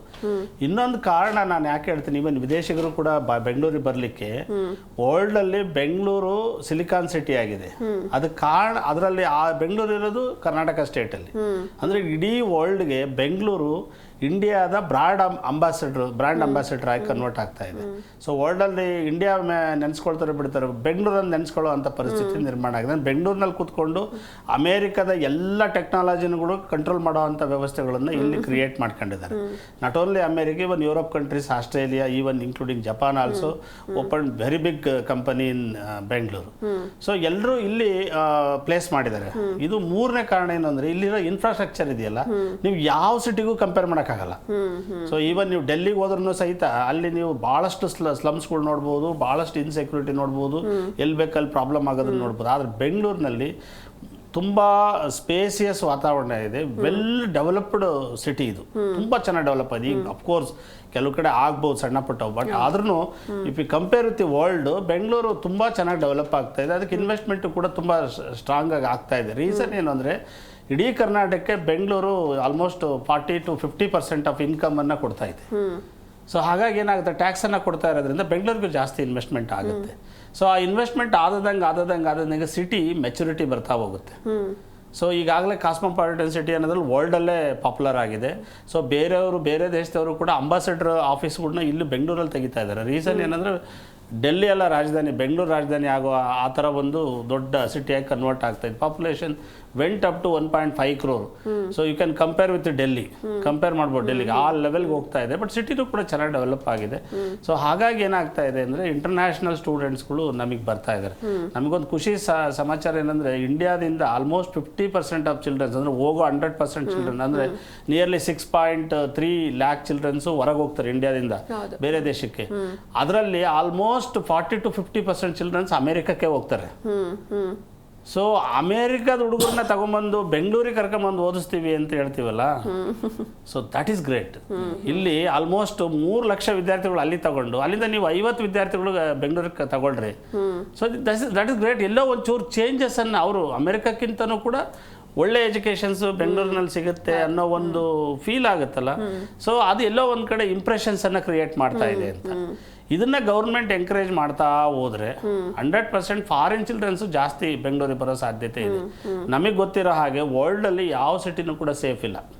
ಈವನ್ ಅಮೆರಿಕನ್ ಸಿಟೀಸು ಕೂಡ ಸೇಫ್. ಇತ್ತೀಚೆಗೆ ಬಹಳಷ್ಟು ಶೂಟ್ ಔಟ್ ಆದವು ಎಲ್ಲಿ, ಇವನ್ ಯೂನಿವರ್ಸಿಟಿಗಳೆಲ್ಲ ಅದು ಬೇರೆ ಬೇರೆ ಕಡೆ ಆಯ್ತು. ಆಮೇಲೆ ಇನ್ನೊಂದಾಗಿದೆ, ಅಲ್ಲಿ ಏನಾಗಿದೆ ಅಂತಂದ್ರೆ ಬೇರೆಯವ್ರನ್ನ ಅಕ್ಸೆಪ್ಟ್ ಮಾಡ್ತಾ ಇಲ್ಲ ಈಗ ಅಮೆರಿಕಲ್ಲೆಲ್ಲ. ಸೊ ನೇಷನ್ ಫಸ್ಟ್ ಅಂತ ಬಂದ್ಬಿಟ್ಟು ಬೇರೆಯವ್ರು ಯಾರೇ ಬಂದ್ರು ನಮ್ಮ ಜಾಬ್ ಕಸ್ಕೊಳ್ತಾರೆ, ಇಲ್ಲಿ ಎಜುಕೇಶನ್ ಟೆಕ್ನಾಲಜಿನ ಇಲ್ಲದೆ ಹೊಸ ಟೆಕ್ನಾಲಜಿಗಳನ್ನ ತಿಳ್ಕೊಂಡು ಅಲ್ಲೋಗಿ ಇದು ಮಾಡ್ತಾರೆ. ಈ ರೀತಿಯ ಒಂದು ಹೇಟ್ರೇಟ್ ಕ್ರಿಯೇಟ್ ಆಗಿದೆ ಅಮೆರಿಕದಲ್ಲಿ. ಸೇಫ್ ಅಲ್ಲ ಅನ್ನೋದು ಒಂದು ಬಂದ್ಬಿಟ್ಟಿದೆ. ನೀವು ಯುರೋಪ್ ಯೂನಿವರ್ಸಿಟಿಗಳಿಗೆ ಹೋದ್ರಿ ಅಂದ್ರೆ ಯಾವುದೋ ಒಂದು ಪರ್ಟಿಕ್ಯುಲರ್ ರಿಲಿಜಿಯನ್ಸ್ ಡಾಮಿನೇಟ್ ಆಗ್ತಾ ಇದೆ, ಅದು ಟೆರರಿಸ್ಟ್ಗೆ ಎಂಕರೇಜ್ ಮಾಡ್ತಾ ಇದೆ ಅಂತ ಬರ್ತಾ ಇದೆ. ಸೊ ನೀವು ನಾರ್ತನ್ ಏನು 7 ಸಿಸ್ಟರ್ಸ್ ಅಂತ ನಾವು ಕರಿತಿದ್ವಲ್ಲ, ನಾರ್ವೆ, ಫಿನ್ಲ್ಯಾಂಡ್, ಸ್ವೀಡನ್ ಅವೆಲ್ಲ ಕರಿತಿದ್ವಲ್ಲ, ಅಲ್ಲಿ ತುಂಬ ಕ್ವಾಲಿಟಿ ಎಜುಕೇಷನ್ಸ್ ಇತ್ತು ಅಂತ ಇವತ್ತು ಕೂಡ ಹೇಳ್ತಾರೆ. ಅಲ್ಲಿ ಸೇಫ್ ಇದೆ ಅಂತ ಹೇಳ್ತಾರೆ. But at the same time extreme climate ಅದು. ಸೊ ಆಲ್ಮೋಸ್ಟ್ 6 months 7 months 0ಗಿಂತ ಕಡಿಮೆ ಮೈನಸ್ ಇದಿರುತ್ತೆ. ಎಜುಕೇಷನ್ ಚೆನ್ನಾಗಿ ಅಫ್ಕೋರ್ಸ್ ಇರ್ಬೋದು, ಆದರೆ ನಮಗೆ ಅಥವಾ ಬೇರೆ ದೇಶದವ್ರಿಗೆ ಅಡ್ಜಸ್ಟ್ ಆಗೋದು ತುಂಬ ಕಷ್ಟ ಇದೆ. ಸೊ ಆ ಲೆವೆಲ್ಗೆ ಇಂಡಿಯಾ ಏನಾರ ರೀಚ್ ಆಯ್ತು ಅಂದರೆ, ಎಜುಕೇಷನ್ ಕ್ವಾಲಿಟಿ ಸೈಡಲ್ಲಿ ರೀಚ್ ಆಯ್ತು ಅಂತಂದರೆ, ವರ್ಲ್ಡಲ್ಲಿ ಇಂಡಿಯಾ ಎಜುಕೇಷನ್ ಹಬ್ ಆಗೋದ್ರಲ್ಲಿ ಎರಡು ಮಾತಿಲ್ಲ. ಬಟ್ ನಾವೆಲ್ಲ ಏನು ಇನ್ಸಿಸ್ಟ್ ಮಾಡ್ತೀವಿ, ಗೌರ್ಮೆಂಟ್ಗೆ ರಿಕ್ವೆಸ್ಟ್ ಮಾಡ್ತೀವಿ ಅಂತಂದರೆ ಎಜುಕೇಷನ್ಗೆ ಫಸ್ಟ್ ಪ್ರಿಯಾರಿಟಿ ಕೊಡಿ ಅಂತ. ಅನ್ಫಾರ್ಚುನೇಟ್ಲಿ ಸಿನ್ಸ್ ಫ್ರಮ್ ಇಂಡಿಪೆಂಡೆಂಟು ನಾವು ನಮ್ಮ GDP-ನಲ್ಲಿ 6% ಕೊಡ್ತೀವಿ ಅಂತೇಳಿ ಇವತ್ತಿನವರೆಗೂ ನಮಗೆಲ್ಲ ಓವರ್ ಆಲ್ ಬಡ್ಜೆಟ್ ಅನ್ನು ತಗೊಂಡ್ರು ಕೂಡ 2.4% ಕ್ರಾಸ್ ಮಾಡೋಕ್ಕಾಗಿಲ್ಲ. ವೆರಾಸ್ ಅದರ್ ಕಂಟ್ರೀಸು ಬೇರೆ ಬೇರೆ ಎಜುಕೇಷನ್ ಓವರ್ ಆಲ್ ಎಜುಕೇಷನ್ಸ್ಗೆ 6, 7, 8% GDP-ನಲ್ಲಿ ಕೊಡ್ತಾ ಇದ್ದಾರೆ. So that is the most unfortunate. ನಾವು ಭಾಳ ಸರಿ ಹೇಳ್ಕೊಳ್ತೀವಿ, ನಾವು ವಿಶ್ವಗುರು ಆಗ್ತೀವಿ, ನಾವೆಲ್ಲರಿಗೂ ಪಾಠ ಮಾಡ್ತೀವಿ ಅಂತ. ಬಟ್ 5 ಲಕ್ಷ ವಿದ್ಯಾರ್ಥಿಗಳು ಹೊರಗೆ ಹೋಗ್ತಾರಲ್ಲ, ಸೊ 100,000 ಕೋಟಿ ರೂಪಾಯಿ ನಮ್ಮ ಹಣ ಬೇರೆ ದೇಶಕ್ಕೆ ಹೋಗುತ್ತಲ್ಲ, ಅದೆಲ್ಲೋ ಒಂದು ಕಡೆ ನೋವಿದೆ. ಅದರಲ್ಲಿ ಒಂದು ಸಣ್ಣ ಬೆಳ್ಳಿಗೆರೆ ಏನು ಅಂತಂದರೆ, ಈ ಕರ್ನಾಟಕ ಫಸ್ಟ್ ಪ್ಲೇಸ್ ಎಲ್ಲ ಐತೆ. ಅಟ್ಲೀಸ್ಟ್ ಒಂದು 10,000 to 12,000 ವಿದ್ಯಾರ್ಥಿಗಳನ್ನ ಅಟ್ರಾಕ್ಟ್ ಮಾಡಿತ್ತೆ ಫಾರಿನ್ ಅಂತ, ಅದು ಬೆಳ್ಳಿಗೆರೆ. ಸೊ ಅದು ಹಿಂಗೆ ಕಂಟಿನ್ಯೂ ಆದರೆ it may reaches another 5-6 years ಅಲ್ಲಿ ಇಟ್ ಮೇ ರೀಚಸ್ 1 lakh. ಅದೊಂದು ಸಂತೋಷದ ವಿಚಾರ ಹೌದು. ಬಟ್ ಈಗ ಎಜುಕೇಶನ್ ಹಬ್ಬೇನೋ ಆಗ್ತಾ ಇದೆ, ಬಟ್ ಇಲ್ಲಿ ಎಂಪ್ಲಾಯ್ಮೆಂಟ್ ಸಮಸ್ಯೆಗಳು ಜಾಸ್ತಿ ಆಗ್ತದೆ, ಅನ್ಎಂಪ್ಲಾಯ್ಮೆಂಟ್ ಜಾಸ್ತಿ ಆಗ್ತದೆ. ಸೊ ಇದ್ರ ಬಗ್ಗೆ ಇದಕ್ಕೆ ಒಂದು ಆ್ಯಡ್ ಮಾಡ್ತೀನಿ ನಾನು. ಯಾವುದೇ ಮಗು ಎಜುಕೇಷನ್ಸ್ಗೆ ಹೋಗ್ತಾ ಇದೆ ಅಂತಂದರೆ ಅವನಿಗೆ ಜಾಬ್ ಸೆಕ್ಯೂರಿಟಿ ಕೊಡಬೇಕಾದ್ದು ಸರ್ಕಾರದ ಕರ್ತವ್ಯ. ಅದ್ರ ಜೊತೆಗೆ ಆ ವ್ಯವಸ್ಥೆ ಅದನ್ನು ನಿರ್ಮಾಣ ಮಾಡಬೇಕು. ಸೊ ಎಲ್ಲರೂ ಕೂಡ ಆಫ್ಟರ್ 12th ಮಗು ಸೇರ್ತಾನೆ ಅಂತಂದ್ರೆ ಅವನಿಗೆ ಜಾಬ್ ಸಿಗುತ್ತಾ ಅಥವಾ ಅವ್ನು ಬಿಸ್ನೆಸ್ ಮಾಡ್ತಾನ, ಇದೆಲ್ಲ ಯೋಚನೆ ಮಾಡ್ತಾ ಇರ್ತಾರೆ. ಅದಕ್ಕೇನೆ ನಾವು ಹೇಳಿದ್ದು ನಾನು ಬಿಗಿನಿಂಗಲ್ಲೇ ರಿಸರ್ಚ್ಗೆ ಇಂಪಾರ್ಟೆಂಟ್ ಕೊಡಬೇಕು ಅಂತ. ಸೊ ನೀವು ರಿಸರ್ಚ್ಗೆ ಹೆಚ್ಚು ಇಂಪಾರ್ಟೆನ್ಸ್ ಕೊಟ್ಟಷ್ಟು ಏನಾಗುತ್ತೆ, ಜಾಬ್ ಕ್ರಿಯೇಷನ್ ಸ್ಟಾರ್ಟ್ ಆಗುತ್ತೆ.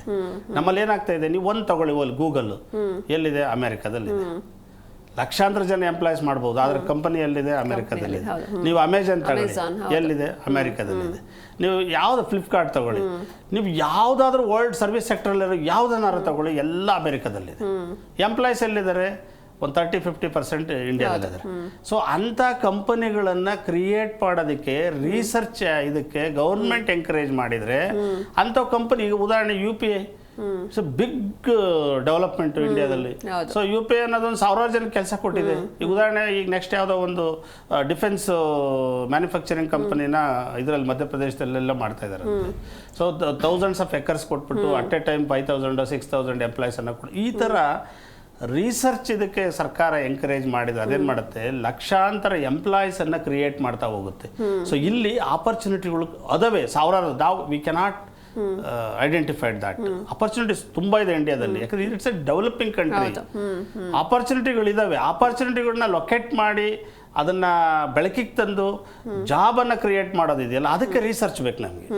ಅದಕ್ಕೆ PG ಕೋರ್ಸ್ಗಳಿಗೆ ಪೋಸ್ಟ್ ಗ್ರ್ಯಾಜುಯೇಷನ್ಗೆ ನಮ್ಗೆ ಫಾರಿನ್ನಿಂದನೂ ಬರ್ತಾ ಇಲ್ಲ, ಇಂಡಿಯಾದಿಂದನೂ ಹೋಗ್ತಿರೋದು ಎಷ್ಟು ನೋಡಿ ನೀವು ಲೆಕ್ಕ ಮಾಡಿದರೆ 4,25,000 childrens last year post graduation ಬೇರೆ ದೇಶಕ್ಕೆ ಹೋಗಿದ್ದಾರೆ. MS ಎಲ್ಲ ಮಾಡಕ್ಕೆ ಫಾರಿನ್ಗೆ ಬೇರೆ ಅಂಡರ್ ಗ್ರಾಜುಯೇಷನ್ಗೆ ಹೋಗೋದು 1,10,000 ಹುಡುಗರು, 1,10,000 ಹುಡುಗರು. ನಾವು ವಿ ರಿಸೀವ್ಡ್ ಓನ್ಲಿ ಇದು ಅಂಡರ್ ಗ್ರಾಜುಯೇಷನ್ಗೆ ವಿ ರಿಸೀವ್ಡ್ ಓನ್ಲಿ 52,000 ಚಿಲ್ಡ್ರನ್ಸ್. ನೀವು ಪೋಸ್ಟ್ ಗ್ರಾಜುಯೇಷನ್ ರಿಸೀವ್ ಮಾಡಿರೋದು ಎಷ್ಟು? 9,800. ಸೊ ಇಲ್ಲೇ ಗೊತ್ತಾಗುತ್ತೆ differences. So that is the very important. ನೀವು ಆಪರ್ಚುನಿಟಿ ಕ್ರಿಯೇಟ್ ಮಾಡಿ, ರಿಸರ್ಚ್ಗೆ ಹೆಚ್ಚು ಇಂಪಾರ್ಟೆನ್ಸ್ ಕೊಟ್ಟು, ಸೊ ಜಾಬ್ ಕ್ರಿಯೇಟ್ ಮಾಡುವಂಥ ಇಂಡಸ್ಟ್ರೀಸ್ಗಳನ್ನ ಸೃಷ್ಟಿ ಮಾಡೋಕ್ಕೆ ಸಾಧ್ಯತೆ ಇದ್ದರೆ ನಮ್ಮದು ಹಬ್ಬು ಆಗುತ್ತೆ, ವರ್ಲ್ಡಲ್ಲಿ ನಂಬರ್ 1 ಆಗುತ್ತೆ. ಬಟ್ ಆ ಆ್ಯಂಗಲಲ್ಲಿ ಒಂದು ಸ್ವಲ್ಪ ಥಿಂಕ್ ಮಾಡಬೇಕಾಗುತ್ತೆ. ಖಂಡಿತ ಈ ಬಗ್ಗೆ ಮಾತಾಡ್ತಾ ಹೋಗೋಣ ಸರ್. ಮತ್ತೆ ಫಾರಿನ್ ಸ್ಟೂಡೆಂಟ್ಸ್ ತಮ್ಮ ಎಜುಕೇಷನ್ಗೆ ಭಾರತವನ್ನು ಚೂಸ್ ಮಾಡ್ತಾ ಇದ್ದಾರೆ, ಅದರಲ್ಲೂ ನಮ್ಮ ಕರ್ನಾಟಕವನ್ನು ಚೂಸ್ ಮಾಡ್ತಾ ಇದ್ದಾರೆ. ಆದರೆ ಇದರಿಂದ ಇಲ್ಲಿರುವಂಥ ಸ್ಥಳೀಯ ವಿದ್ಯಾರ್ಥಿಗಳ ಮೇಲೆ ಯಾವ ರೀತಿ ಎಫೆಕ್ಟ್ ಆಗುತ್ತೆ ಈ ಬಗ್ಗೆ ಮಾತಾಡೋಣ. ಮಂಜುನಾಥ್ ಸರ್, ನಾವು ಮಾತಾಡ್ತಾ ಇದ್ವಿ ಈಗ ಫಾರಿನ್ ಸ್ಟೂಡೆಂಟ್ಸ್ ಅಂತ ಅಂದರೆ ಅತಿ ಹೆಚ್ಚಾಗಿ ಯಾವೆಲ್ಲ ದೇಶದವರು ಇಲ್ಲಿದ್ದಾರೆ ಸರ್, ಇಲ್ಲಿಗೆ ಬರ್ತಾರೆ UG ಕೋರ್ಸ್ಗಳಿಗೆ ಅಂತ? ಅಲ್ಲ, UG ಕೋರ್ಸ್ಗಳಿಗೆ ಅಂತ ಬಂದಾಗ ನಮ್ಮಲ್ಲಿ ಹೆಚ್ಚು ನಮ್ಗೆ ಬರುವಂಥದ್ದು ನಿಮಗೆ ಆಫ್ರಿಕನ್ ಕಂಟ್ರಿ ದೇಶದವರು ಜಾಸ್ತಿ ಬರ್ತಾರೆ. ಸೊ ನಿಮಗೆ ನಾವು ಈ ಕಮ್ಮನಹಳ್ಳಿ ಭಾಗಕ್ಕೆ ಹೋದರೆ, ಸೊ ಕಮ್ಮನಹಳ್ಳಿ ಭಾಗದಲ್ಲಿರುವಂಥ ಕಾಲೇಜಸ್ಲಿರುವಂಥ ಅಡ್ಮಿಷನ್ ಸ್ಟೂಡೆಂಟ್ಸ್ ಎಲ್ಲ ಅವರೇ ಜಾಸ್ತಿ ಇರ್ತಾರೆ. ಸೊ ನಿಮಗೆ ಕಾಂಗೋ, ನೈಜೀರಿಯಾ, ನಮೀಬಿಯಾ, ನಿಮ್ಗೆ ಆಚಾರ್ಯ ಕಾಲೇಜಲ್ಲಿ ಹೋಗಿ ಅವರೇ ಜಾಸ್ತಿ ಇರ್ತಾರೆ, CMR ಅಲ್ಲಿ ಹೋಗಿ ಅವರೇ ಜಾಸ್ತಿ ಇರ್ತಾರೆ, ಕ್ರಿಸ್ತು ಜಯಂತಿಲಿ ಹೋಗಿ ಅವರೇ ಜಾಸ್ತಿ ಇರ್ತಾರೆ. ಅಂದರೆ ಇವರು ಹೆಚ್ಚಾಗಿ ನಮ್ಗೆ ಬರ್ತಾರೆ. ಈಗ ಅದ್ರ ಜೊತೆಗೆ ನನಗೆ ಸರ್ ಹೇಳ್ದಂಗೆ ಈಗ ಅಮೆರಿಕಾದ ವಿದ್ಯಾರ್ಥಿಗಳು ಈ ಕಡೆಗೆ ಬರೋದಕ್ಕೆ ಶುರು ಮಾಡ್ತಾರೆ. ಇನ್ನೂ ಸ್ವಲ್ಪ ವೆಲ್ ಡೆವಲಪ್ಡ್ ಕಂಟ್ರಿ ಅಂದರೆ ಅಲ್ಲಿಯವ್ರು ನಮಗೆ ಬರ್ತಾ ಇಲ್ಲ, ಕಡಿಮೆ ಇದೆ. ನಮಗೆ ಬರ್ತಾ ಇರುವಂಥದ್ದು ಅಂಡರ್ ಡೆವಲಪಿಂಗ್ ಕಂಟ್ರೀಸ್ ಅಲ್ಲಿ ಏನು ಇದ್ದಾರೆ ಅವರು ಬೆಂಗಳೂರು ಕಡೆಗೆ ಬರ್ತಾ ಇದ್ದಾರೆ. ಸೊ ಬೆಂಗಳೂರಿಗೆ ನಾವು ಅಲ್ಲಿ ಹೇಳ್ದಂಗೆ ಬರೋದಕ್ಕೆ ಕಾರಣ ಯಾಕಿದೆ ಸರ್ ಅಂತಂದರೆ, ಸಿಟಿ ನೋಡಿ, ಇಡೀ ಇಂಡಿಯಾದಲ್ಲಿ ಹೈಯೆಸ್ಟ್ ಇಂಜಿನಿಯರಿಂಗ್ ಕಾಲೇಜ್ಗಳು ಹೊಂದಿರುವಂಥ ಯಾವ್ದಾದ್ರು ಸಿಟಿ ಇದೆ ಅದು ಬೆಂಗಳೂರು. ಸೊ 200ರಿಂದ 210 ಇಂಜಿನಿಯರಿಂಗ್ ಕಾಲೇಜಸ್ ಇದೆ. 18ರಿಂದ 20 ಇದಾವೆ ಮೆಡಿಕಲ್ ಕಾಲೇಜಸ್ ಇದೆ. ಸೊ ನಿಮಗೆ 600 ಡಿಗ್ರಿ ಕಾಲೇಜಸ್ ಇದಾವೆ.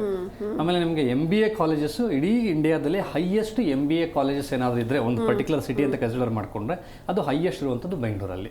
ಸೊ ಇವು ಕಾಲೇಜಸ್ ಇತ್ತು. ಬಟ್ ಅದೇ ಇದು ಯಾಕೆ ಹಿಂಗೆ ಆಯಿತು ಅಂತಂದ್ರೆ ಕೆಲವು ಕಾಲಘಟ್ಟಗಳಲ್ಲಿ ಏನಾಗಿದೆ ಅಂದರೆ ಕಾಲೇಜವರು ಅಡ್ಮಿಷನ್ಗೋಸ್ಕರ ಫಾರಿನ್ ವಿದ್ಯಾರ್ಥಿಗಳನ್ನ ಬೆಂಗಳೂರಿಗೆ ತಗೊಬರುವಂಥದ್ದು. ಯಾಕಂದರೆ ಫಸ್ಟ್ ಇದು ಬಿಸ್ನೆಸ್ ಪರ್ಪಸ್ಗೆ ಅಂತ ಶುರುವಾಗಿದ್ದು ಇದು. ಅವ್ರಿಗೆ ಯಾವುದೇ ರೀತಿಯ ರಾಷ್ಟ್ರೀಯತೆ ಅಥವಾ ಮತ್ತೊಂದು ನಾನೊಬ್ಬ ಕಾಲೇಜು ನನಗೆ ಸ್ಟ್ರೆಂತ್ ಬೇಕು, ನಂಗೆ ಕರ್ಕೊಬರ್ಬೇಕು, ನಾವೇನು ಮಾಡ್ತೀವಿ ಕನ್ಸಲ್ಟೆನ್ಸಿ ಥ್ರೂ ಹಿಡಿಯಕ್ಕೆ ಶುರು ಮಾಡ್ತೀವಿ. ಮುಂಚೆ ಏನಾಗಿತ್ತು, ಬೇರೆ ಬೇರೆ ಕನ್ಸಲ್ಟೆನ್ಸಿಗಳು ಫಾರಿನ್ ವಿದ್ಯಾರ್ಥಿಗಳನ್ನ ಬೇರೆ ಬೇರೆ ಕಡೆ ತಗೊಬಂದು ಸೇರಿಸ್ತಾ ಇದ್ರು. ಬಟ್ ಅದು ಬಂದು ಓದಂತ ಸಂದರ್ಭದಲ್ಲಿ ಆ ವಿದ್ಯಾರ್ಥಿಗಳು ಕೊಡ್ತಿದ್ದಂಥ ಫೀಡ್ಬ್ಯಾಕ್ ಅವರೇನು ಯಾವಾಗ್ಲೂ compare to other cities Bengaluru is the best ಅನ್ನುವಂಥ ಫೀಡ್ಬ್ಯಾಕ್ ಅವರ ಸಂಬಂಧಪಟ್ಟವರಿಗೆ ಕೊಡ್ತಾ ಬಂದ್ರಿಂದ ಈಗ ನಮಗೆ ಹೆಚ್ಚು ಇಲ್ಲಿರುವಂಥದ್ದು ಬೆಂಗಳೂರಲ್ಲಿರುವಂಥದ್ದು ಹೆಚ್ಚು ಆಫ್ರಿಕನ್ ಕಂಟ್ರಿಯ ವಿದ್ಯಾರ್ಥಿಗಳು. ಸೊ ಅದು ಅವ್ರದ್ದು ಸಮಸ್ಯೆಗಳು ಬೇರೆ ಇದೆ, ಬಟ್ ಎಜುಕೇಶನ್ ಮಾಡ್ಕೊಂಡು ಹೋಗಿರುವಂಥವ್ರು ಇದೆ.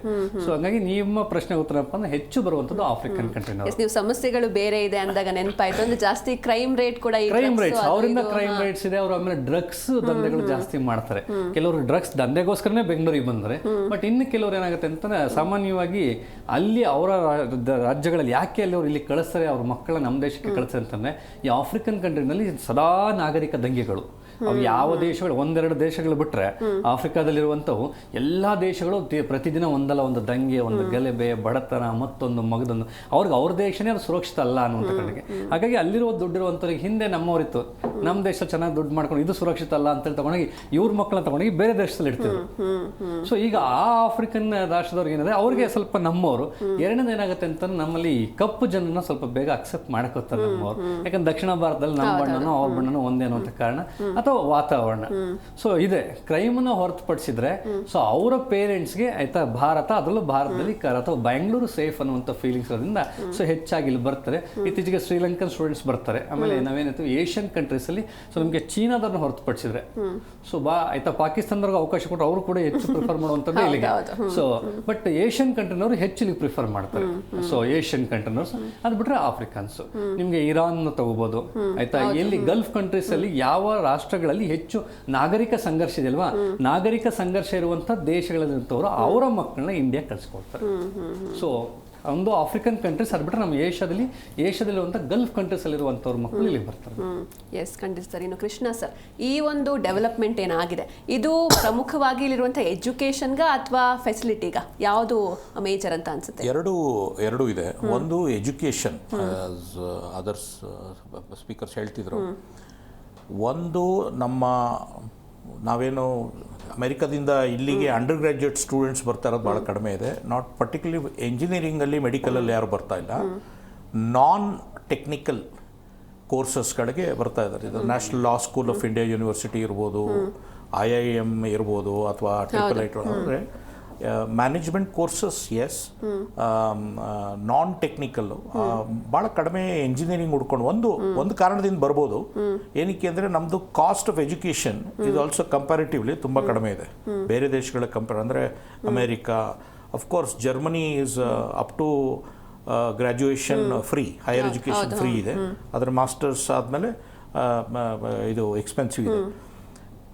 ಒಂದು ಅಮೆರಿಕಾಗೆ ಏನಕ್ಕೆ ನಮ್ಮವರು ಜಾಸ್ತಿ ಜನ ಅಂಡರ್ ಗ್ರ್ಯಾಜುಯೇಟ್ಗೆ ಹೋಗ್ತಾ ಇಲ್ಲ ಅಂದರೆ, ಅಮೆರಿಕಲ್ಲಿ under graduate is more expensive than the post graduation, more very very expensive. ಅದು ಒಂದು ಕಾರಣ ಇರ್ಬೋದು. ಅಲ್ಲಿ under graduate education is very very very high in America, ಅದು ಒಂದು ಕಾರಣ ಇರ್ಬೋದು ಬರೋದು. ಬಟ್ ನನಗೆ ಗೊತ್ತಿರೋಂಗೆ technology, science, research based attractions ಕಡಿಮೆ ಇದೆ. ಅದೇ ಥರ ಮ್ಯಾನೇಜ್ಮೆಂಟು, ಪಬ್ಲಿಕ್ ಪಾಲಿಸಿ, ಬೇರೆ ಬೇರೆ ಮೀಡಿಯಾ ಇರ್ಬೋದು, ಕಮ್ಯುನಿಕೇಷನ್ ಇರ್ಬೋದು, ಆ ಸೆಕ್ಟರ್ಸ್ನಲ್ಲಿ ಡೆಲ್ಲಿಗಿರ್ಬೋದು, ಬಾಂಬೆಗೆ ಅಲ್ಲಿಗೆ ಬರ್ತಾ ಇದ್ದಾರೆ ಅಂತ ಅಂದ್ಕೊಂಡಿದ್ದೀನಿ.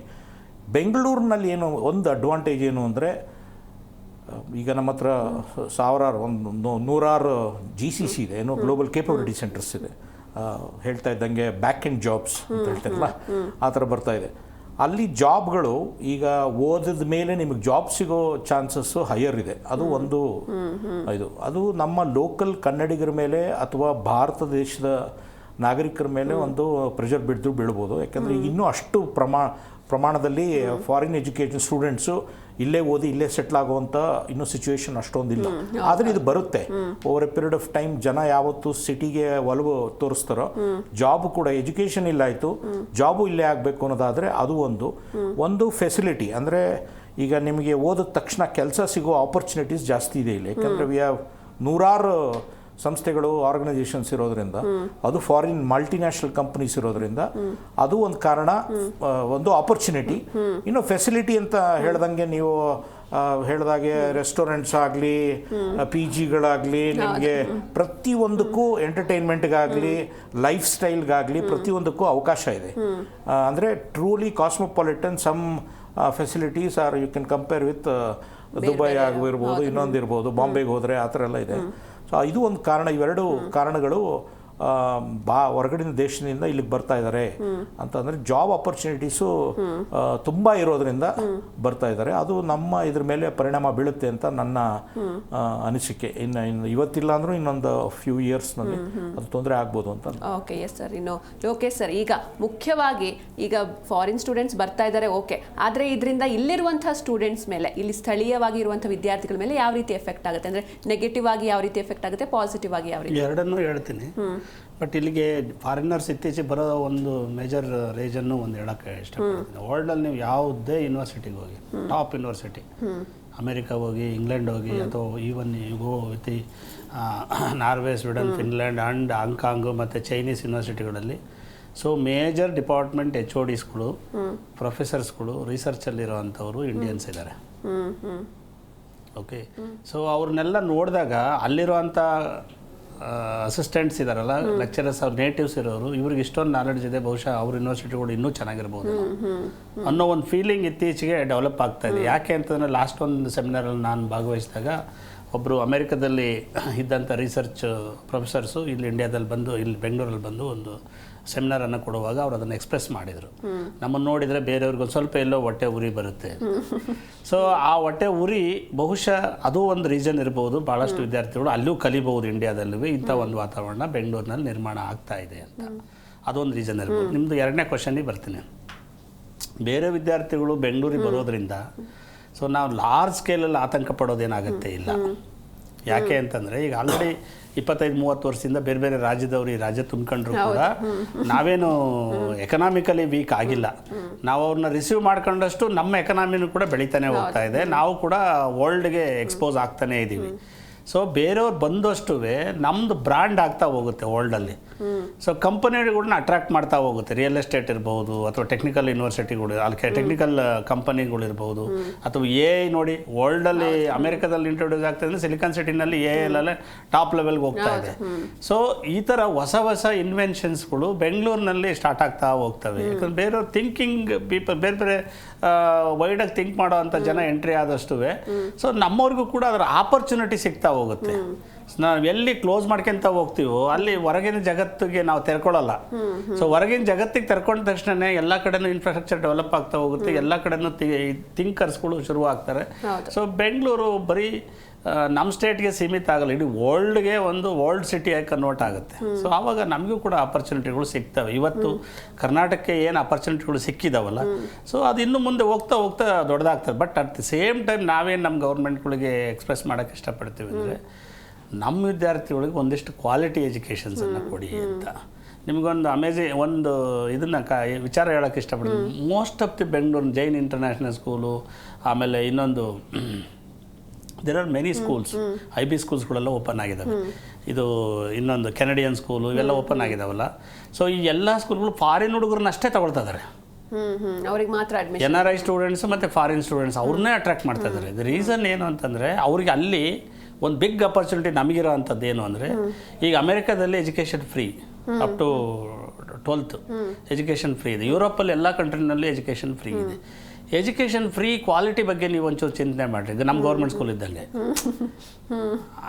ಅಲ್ಲಿ ಕೂಡ ಈಗ ಇತ್ತೀಚೆಗೆ ಅಮೆರಿಕದಲ್ಲಿ ಅದಕ್ಕೆ ಎಷ್ಟು ಇಂಪಾರ್ಟೆನ್ಸನ್ನು ಕೊಡ್ತಾ ಇಲ್ಲ, ಪ್ರೈವೇಟಿಗೆ ಇಂಪಾರ್ಟೆನ್ಸ್ ಕೊಡ್ತಿದ್ದಾರೆ. ಬೇರೆ ಪ್ರೈವೇಟಿಗೆ ಸೇರ್ತಾರೆ ಮಕ್ಕಳು ಅಂತಂದರೆ ಕಾಸ್ಟ್ ಸಿಕ್ಕಾಪಟ್ಟೆ ಇದೆ. ಎಜುಕೇಷನಲ್ ಕಾಸ್ಟ್ ನೀವು ಮಿಲಿಯನ್ಸ್ ಗಟ್ಟಲೆ ಖರ್ಚು ಮಾಡಬೇಕಾಗುತ್ತೆ ನಮ್ಮ ಇಂಡಿಯನ್ ಕರೆನ್ಸಿ ಕಂಪೇರ್ ಮಾಡಿದಾಗ.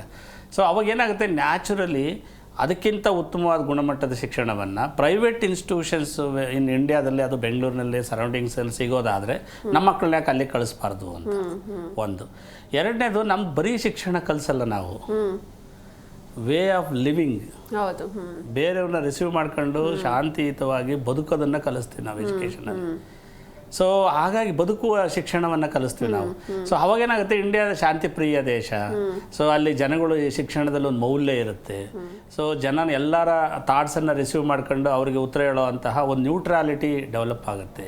ಅದು ಚೈಲ್ಡ್ ಎಜುಕೇಷನ್ಸಲ್ಲೇ. ನಾವು ಯಾಕೆ ಅಲ್ಲಿ ಕಳಿಸ್ಬಾರ್ದು ಅನ್ನೋ ಒಂದು ಬೆಸ್ಟ್ ಅಪರ್ಚುನಿಟಿ ವಿ ಹ್ಯಾವ್. ಅದನ್ನು ನಾವು ಎಲ್ಲ ಕಡೆ ಪ್ರೊಪೋಗೇಟ್ ಮಾಡಿದರೆ, ಅಂದರೆ ಅದನ್ನು ಸ್ಪ್ರೆಡ್ ಮಾಡಿದರೆ, ಡೆಫಿನೆಟ್ಲಿ ನಮ್ಮಲ್ಲಿ ಈಗ ಒಂದು 5-6 IB ಸ್ಕೂಲ್ ಆಗಿದಾವಲ್ಲ, may be hundreds of IB school may open in future. So not only schools, even graduation, under graduation colleges ಕೂಡ ಓಪನ್ ಆಗೋ ಸಾಧ್ಯತೆ ಇದೆ. ಸೊ ನಾವು ಬೇರೆಯವ್ರು ಬರ್ತಾರೆ ನಮ್ಮ ಕೆಲಸನ ಕಸ್ಕೊಳ್ತಾರೆ ಅಂತ ಈಗ ಅಮೆರಿಕದಲ್ಲಿ ಸಂಕುಚಿತವಾಗಿ ಯೋಚನೆ ಮಾಡ್ತಾ ಇದ್ದಾರಲ್ಲ, ಆ ರೀತಿ ಯೋಚನೆ ಮಾಡದೆ ಅವ್ರನ್ನೂ ರಿಸೀವ್ ಮಾಡ್ಕೊಂಡು ಆಪರ್ಚುನಿಟಿಗಳನ್ನ ಸ್ಪ್ರೆಡ್ ಮಾಡ್ತಾ ಹೋದರೆ, ಬೆಳೆಸ್ತಾ ಹೋದರೆ ನಮಗೂ ಕೆಲಸ ಸಿಗ್ತವೆ, ಅವ್ರಿಗೂ ಕೆಲಸ ಸಿಗ್ತವೆ. ನಾವು ಒಟ್ಟಿಗೆ ದುಡಿದ್ರೆ ಈ ರಾಜ್ಯ ಸಂಪದ್ಭರಿತವಾಗುತ್ತೆ, ಈ ದೇಶದಲ್ಲಿ ಒಂದು ಒಳ್ಳೆ ಸ್ಟಾರ್ ಆಗುತ್ತೆ ಅಂತ ನಾವು. ಖಂಡಿತ ಸರ್, ಒಳ್ಳೆ ಪಾಯಿಂಟ್ ಹೇಳಿದ್ರೆ. ಇನ್ನು ಮಂಜುನಾಥ್ ಸರ್, ಈಗ ಒಂದ್ ಕಡೆ ಸರ್ಕಾರಿ ಶಾಲೆಗಳ ಸಂಖ್ಯೆ ಕಡಿಮೆ ಆಗ್ತಾ ಇದೆ, ಮತ್ತೊಂದು ಕಡೆ ಈ ಖಾಸಗೀಕರಣ ಜಾಸ್ತಿ ಆಗ್ತಾ ಇದೆ, ಇದ್ರ ಬಗ್ಗೆ ಏನು ಹೇಳ್ತೀರಾ ಸರ್? ನಮ್ಮಲ್ಲಿ ಸರ್ಕಾರಿ ಶಾಲೆಗಳು ಕಡಿಮೆ ಆಗ್ತಾ ಇದಾವೆ ಅನ್ನುವಂಥ ವಿಚಾರಕ್ಕೆ ಹಿಂದೆನೂ ಒಮ್ಮೆ ನಾನು ಇದೇ ಡಿಸ್ಕಷನಲ್ಲಿ ಕೂತ್ಕೊಂಡು ಮಾತಾಡ್ತಾ ಇದ್ವಿ.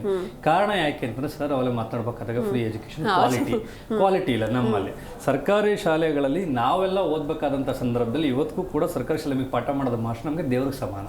ನಾನು ಊರಿಗೆ ಹೋದ್ರೆ ನನಗೆ ಪಾಠ ಮಾಡೋದು ಮಾಸ್ಟರ್ಗೆ ಕಾಲಿಗೆ ಬಿದ್ದು ನಮಸ್ಕಾರ ಮಾಡಿ ಬರ್ತೀನಿ. ಯಾಕಂದರೆ ಇವತ್ತು ನಾವು ತಿನ್ನೋ ಒಂದು ಅನ್ನದಕ್ಕೆ ಮಾರ್ಗ ಅವರು. ಅವತ್ತಿಗೆ ಅವ್ರು ಇವತ್ತಿನ ಶಿಕ್ಷಕರಿಗೆ ಏನಾಗಿದೆ ಅಂದರೆ, ಪ್ರತಿನಿತ್ಯ ದಾಖಲೆ ಮತ್ತು ಡಿಜಿಟಲ್ ಎವಿಡೆನ್ಸ್ನ ಕ್ರಿಯೇಟ್ ಮಾಡೋದೇ ಶಿಕ್ಷಕರ ಕೆಲಸ ಆಗಿದೆ. ಬಟ್ ಪಾಠ ಇಲ್ಲ. ಸರ್ಕಾರಿ ಶಾಲೆನಲ್ಲಿ ಪಾಠ ಮತ್ತು ಶಿಕ್ಷಣ ಎರಡು ಬಿಟ್ಟು ಇನ್ನೆಲ್ಲವೂ ಸಿಗ್ತಿದೆ. ಶೂ ಸಿಗ್ತಿದೆ, ಬಟ್ಟೆ ಸಿಗ್ತಿದೆ, ಬುಕ್ ಸಿಗ್ತಿದೆ, ಎಲ್ಲವೂ ಸಿಗ್ತಿದೆ. ಟೀಚರ್ಸ್ ಇದ್ದಾರೆ, ಇರೋ ಟೀಚರ್ಸ್ನ ಪಾಠ ಮಾಡೋದು ಬಿಟ್ಟು ಉಳಿದು ಎಲ್ಲವೂ ಮಾಡ್ಬೇಕು. ಅವ್ರು ಬೆಳಗ್ಗೆ ಎದ್ರೆ ಮೊಟ್ಟೆ ಕ್ಯಾಲ್ಕುಲೇಷನ್. ಮೊನ್ನೆ ಒಂದು ಹುಡುಗನ ಅಡ್ಮಿಷನ್ ಪ್ರಾಬ್ಲಮ್ಗೆ ಒಬ್ರು ಯಾರೋ ಯಾದಗಿರಿಯಿಂದ ಒಂದು TC ಬಂದಿದೆ ಮೇಡಮ್. ಇಲ್ಲಿ ಚಿಕ್ಕಲ್ಸಂದ್ರಕ್ಕೆ ಒಬ್ರು ಡಾಕ್ಟರ್ ಮನೆಗೆ ಬಂದವರು, ಕೆಲಸಕ್ಕೆ ಬಂದವರು. ಅಡ್ಮಿಷನ್ಸ್ ಮಾಡ್ಕೊಂಡ್ರೆ ಒಂದು ವಾರ ಆದಮೇಲೆ HM ಹುಡುಗನ ಆಚೆ ಕಳಿಸಿದ್ದಾರೆ. ಬರಬೇಡ ನೀನು, ಇನ್ನು TC ಬಂದಿಲ್ಲ, TC ಬರೋರು ನೀನು ಬರಬಾರ್ದು ಅಂತೇಳಿ. ಅವರು ಡಾಕ್ಟರ್ ನನಗೆ ಫೋನ್ ಮಾಡೋರಿಗೆ ಮಾತಾಡಿ ನಾನು ಕೇಳಿದೆ, ಏನಕ್ಕೆ ಕಷ್ಟ RT ಆಯ್ತಾ, ಒಬ್ಬ ಗೌರ್ಮೆಂಟ್ ಸ್ಕೂಲ್ ಪ್ರಿನ್ಸಿಪಲ್ ಆಗಿ ನಿಮ್ಮ ಮಗನ ಆಚೆ ಕಳಿಸಿ ನಿಂಗೆ ನಾಚಿಕೆ ಇಲ್ಲ ಅಂದರೆ ನನ್ನ ಕಷ್ಟ ಯಾರಿಗೆ ಹೇಳ್ಕೊಳ್ಳಿ ಸರ್, ಏನು ನಿನ್ನ ಕಷ್ಟ, ₹7 ಸರ್ ಒಂದು ಮೊಟ್ಟೆ ಸರ್, TC ಬಂದು ಸ್ಟ್ಯಾಟ್ಸಲ್ಲಿ ಅಪ್ಡೇಟ್ ಆಗೋವರೆಗೂ ಆ ಹುಡುಗರಿಗೆ ಮೊಟ್ಟೆ ದುಡ್ಡು ಬರಲ್ಲ, ನನ್ನ ಜೋಬ್ ಕೈಯಿಂದ ಹಾಕ್ಲಾ ಅಂತಂದರು. ಅಂದರೆ ಅವ್ರಿಗೆ ಮೊಟ್ಟೆದು, ಬಾಳೆಹಣ್ಣಿಂದು, ಬಿಸಿ ಊಟದ್ದು ಈ ಚಿಂತೆ, ಪಾಪ ಅವ್ರ ಪಾಯಿಂಟ್ ಆಫ್ ವ್ಯೂ ನೋಡಬೇಕಾಗುತ್ತೆ. ಸೊ ಹಾಗಾಗಿ ಸರ್ಕಾರಿ ಶಿಕ್ಷಣಕ್ಕೂ ಮತ್ತು ಖಾಸಗೀಕರಣಕ್ಕೆ ವ್ಯತ್ಯಾಸ ಏನಿಲ್ಲ. ವ್ಯತ್ಯಾಸ ಇಷ್ಟೇ, ಕ್ವಾಲಿಟಿ ಕೊಟ್ಟರೆ ಸರ್ಕಾರಿ ಶಿಕ್ಷಣ ಬಡವ್ರ ಮಕ್ಕಳಿಗೆ ಸಿಗುತ್ತೆ, ದುಡ್ಡಿರುವಂಥವ್ರು ಪ್ರೈವೇಟ್ಗೆ ಹೋಗ್ತಾರೆ. ಆಮೇಲೆ ನೀವು ಇನ್ನೊಂದು ಹೇಳ್ತಾರೆ, ನಾನು ಆ್ಯಕ್ಚುಲಿ ಮಾತು ಹೇಳ್ಬೇಕು ಹೇಳ್ಬಾರ್ದು ಗೊತ್ತಿಲ್ಲ, ಬಟ್ ಹೆಚ್ಚು ಇವತ್ತು ನಮ್ಮಲ್ಲಿ ಅಂಡರ್ ಗ್ರ್ಯಾಜುಯೇಷನ್ಗೆ ಇಲ್ಲಿ ಯಾಕೆ ಹೆಚ್ಚು ಜನ ಬರ್ತಾರೆ ಅಂತಂದರೆ, ನಮ್ಮಲ್ಲಿ ಕೆಲವು ಕಾಲೇಜ್ಗಳೇನಾಗಿದೆ ಡಿಗ್ರಿನಲ್ಲಿ ಸೊ ಬರ್ತಾರೆ, ಅವ್ರು ಇಲ್ಲೆಲ್ಲ ಬಂದು ಜಾಲಿಯಾಗಿ ಇಟ್ಕೊಂಡಿರ್ತಾರೆ. ಸೊ ಬೇರೆ ರೂಟ್ ಇಟ್ಕೊಂಡಿರ್ತಾರೆ, ಮಾರ್ಗ ಮಾಡ್ಕೊಂಡು ಡಿಗ್ರಿ ಮಾಡ್ಕೊಂಡು ಹೊಟ್ಟೋಗ್ತಾರೆ. ಓದೋದೇ ಇಲ್ಲ, ಕಾಲೇಜ್ಗೆ ಹೋಗಲ್ಲ, ಅಟೆಂಡೆನ್ಸ್ ಕೊಡ್ತಾರೆ. ನಮ್ಮ ಖಾಸಗಿ ಕಾಲೇಜವರು ಅಟೆಂಡೆನ್ಸ್ ಕೊಡ್ತಾರೆ, ಎಲ್ಲ ಕೊಡ್ತಾರೆ. ಆಮೇಲೆ ಅಲ್ಲೇ ಕೆಲಸ ಮಾಡುವಂಥ ಕೆಲವರು ಅಟೆಂಡ್ ಇರ್ತಲ್ವ, ಅವರೇ ನೀಟಾಗಿ ಡೀಲ್ ಮಾಡ್ತಾರೆ. ಬ್ಯಾಂಗ್ಳೂರು ಯೂನಿವರ್ಸಿಟಿನಲ್ಲಿ ಆರಾಮಾಗಿ ದುಡ್ಡು ಕೊಟ್ಟರೆ ನಿಮಗೆ ನೀಟಾಗಿ ಮಾರ್ಕ್ಸು ಕೊಡ್ತಾರೆ, ಸರ್ಟಿಫಿಕೇಟು ಸಿಗುತ್ತೆ. ಇದು ಒಂದು ಕಾರಣ. ಜೊತೆಗೆ ಅದು ಒಂದು ಅದೇ ಪೂರ್ತಿ ಅಂತ ನಾನು ಆರೋಪ ಮಾಡ್ತಾರೆ, ಅದು ಒಂದು ಕಾರಣ. ಜೊತೆಗೆ ಇತ್ತೀಚೆಗೆ ಏನಾಗಿದೆ ಮೇಡಮ್ ಅಂತಂದ್ರೆ, ಇವತ್ತು ನಮ್ಮಲ್ಲಿ ಈ ಪ್ಯಾರಾಮೆಡಿಕಲ್ ಕೋರ್ಸಸ್ನ ಡಿಗ್ರಿನಲ್ಲಿ ಬರುವಂಥ ಸಿಕ್ಕಾಪಟ್ಟೆ ಕೋರ್ಸಸ್ ನಮ್ಮಲ್ಲಿ ಬೆಂಗಳೂರಲ್ಲಿ ಪ್ರೈವೇಟ್ ಕಾಲೇಜಸ್ ಸ್ಟಾರ್ಟ್ ಮಾಡ್ಕೊಂಡಿದ್ದಾರೆ. So almost equal to MBBS equal ಆಗಿರುವಂಥ ಒಂದಷ್ಟು ಕೋರ್ಸ್ಗಳನ್ನ ಅಂದರೆ ಅದು ಈಗ ಬರ್ತಾ ಇದ್ದಾವೆ. ಸೊ ಜೊತೆಗೆ ಈಗ ನಮ್ಮ ನೋಡಿ DNA ಫಿಂಗರ್ ಪ್ರಿಂಟ್ ಟೆಕ್ನಾಲಜಿ ಶುರು ಮಾಡ್ಕೊಂಡಿದ್ದಾರೆ. ಸೊ ನಮ್ದು ಗ್ರ್ಯಾಜುಯೇಷನ್ ಸಂಬಂಧಪಟ್ಟಂಗೆ ಆಯ್ತಾ, BSc ಕಾರ್ಡಿಯಾಲಜಿ ಅಂತ ಶುರುವಾಗಿದೆ. ಸೊ ಈ ಥರದ ಒಂದಷ್ಟು ಕೋರ್ಸ್ಗಳು, BSc ಆಪ್ಥಮಾಲಜಿ ಶುರುವಾಗಿದೆ. So almost they are equal to MBBS. ಈ ಥರದ ಕೋರ್ಸ್ಗಳಿಂದಲೂ ಬರ್ತಾ ಇದ್ದಾರೆ, ಒಂದು ಕಾರಣ.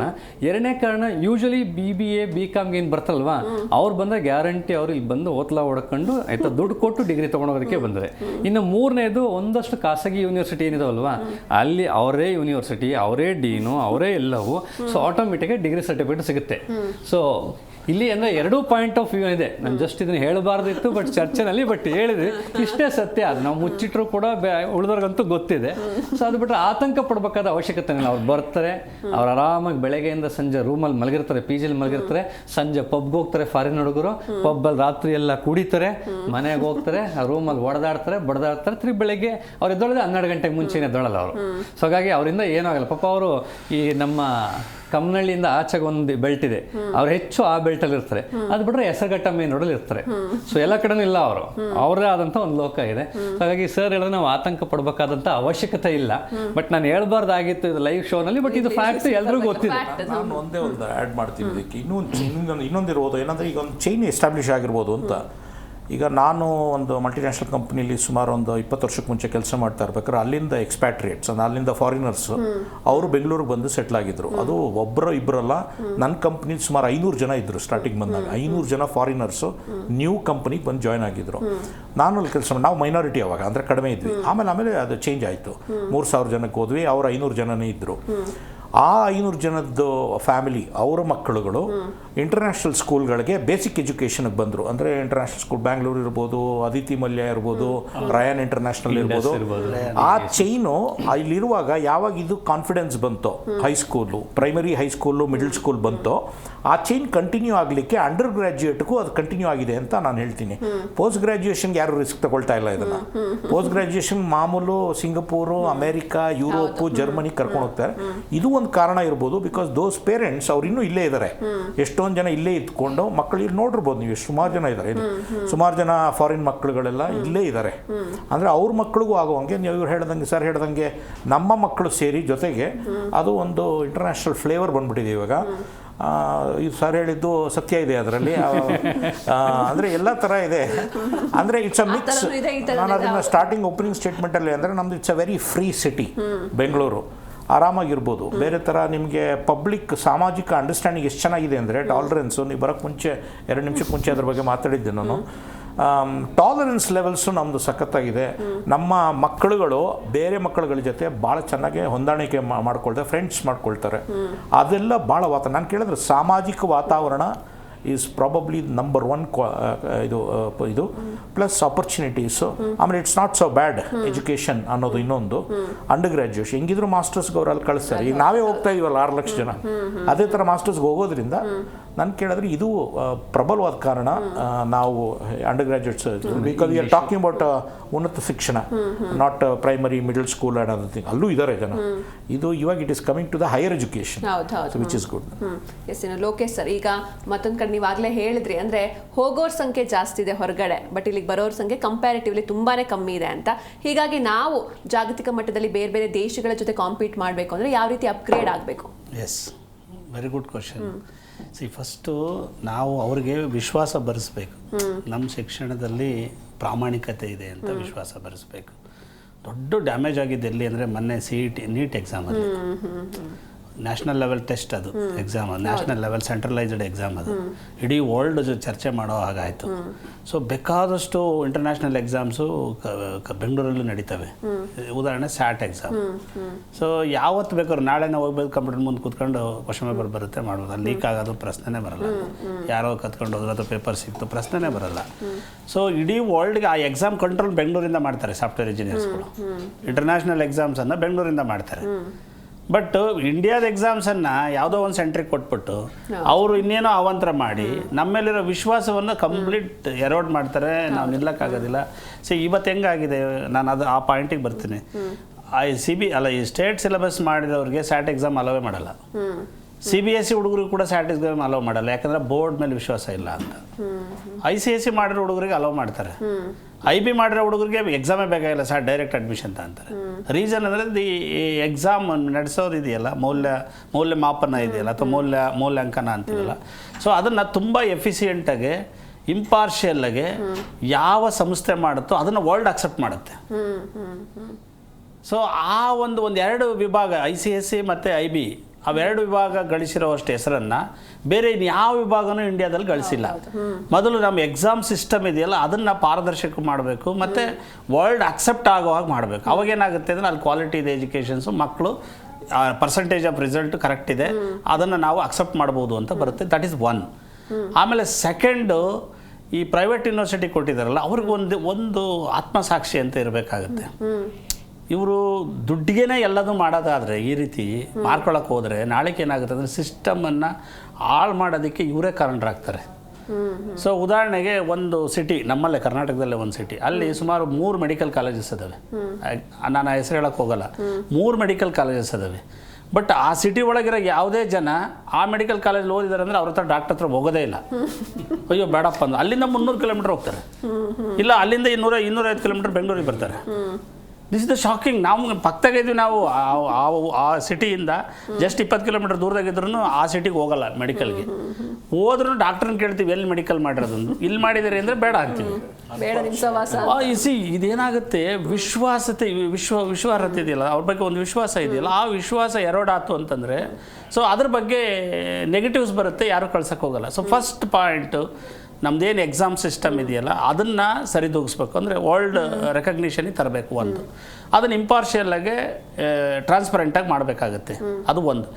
ಎರಡನೇದು ನಮ್ಮ ಕರಿಕ್ಯುಲಮ್ ಇದೆಯಲ್ಲ, ನಾನು ಅದನ್ನು ಹೇಳಲೇಬೇಕಾಗುತ್ತೆ. ಕರಿಕ್ಯುಲಮ್ ಇದೆಯಲ್ಲ 2006 2026 ಇದು. 2006 ಏನು ಇನ್ವೆನ್ಷನ್ಸ್ ಆಗಿದ್ದು, ಏನು ಕಂಡುಹಿಡಿದಿದ್ರು ಅಥವಾ ಏನೆಲ್ಲ ನಡೆದಿತ್ತು ಆ ಘಟನೆಗಳನ್ನ ಮಾತ್ರ ಇವತ್ತು ಓದ್ತಾ ಇದೀವಿ.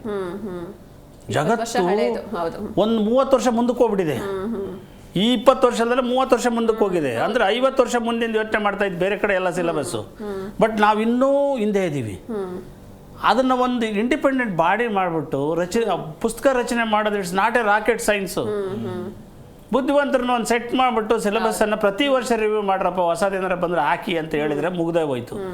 ಅದನ್ನು ಮಾಡೋದಕ್ಕೆ ನೂರಾರು ರಾಜಕೀಯ, ಅಯ್ಯೋ ಅವ್ನು ಲೆಫ್ಟಿಸ್ಟ್ ಅಂತೆ, ಅವ್ನು ರೈಟಿಸ್ಟ್ ಅಂತೆ, ಅವನು ಯಾವನ ಸೈಂಟಿಸ್ಟೇ ಅಲ್ವಂತೆ, ಅವನು ಯಾರನ್ನ ಕೂರಿಸಿದ್ರೆ, ಈ ಒಂದು ವಿವಾದಗಳಲ್ಲೇ 2006ರಿಂದ 2025 ತನಕ ಕಾಲ ಹಾಕಿದ್ವಿ.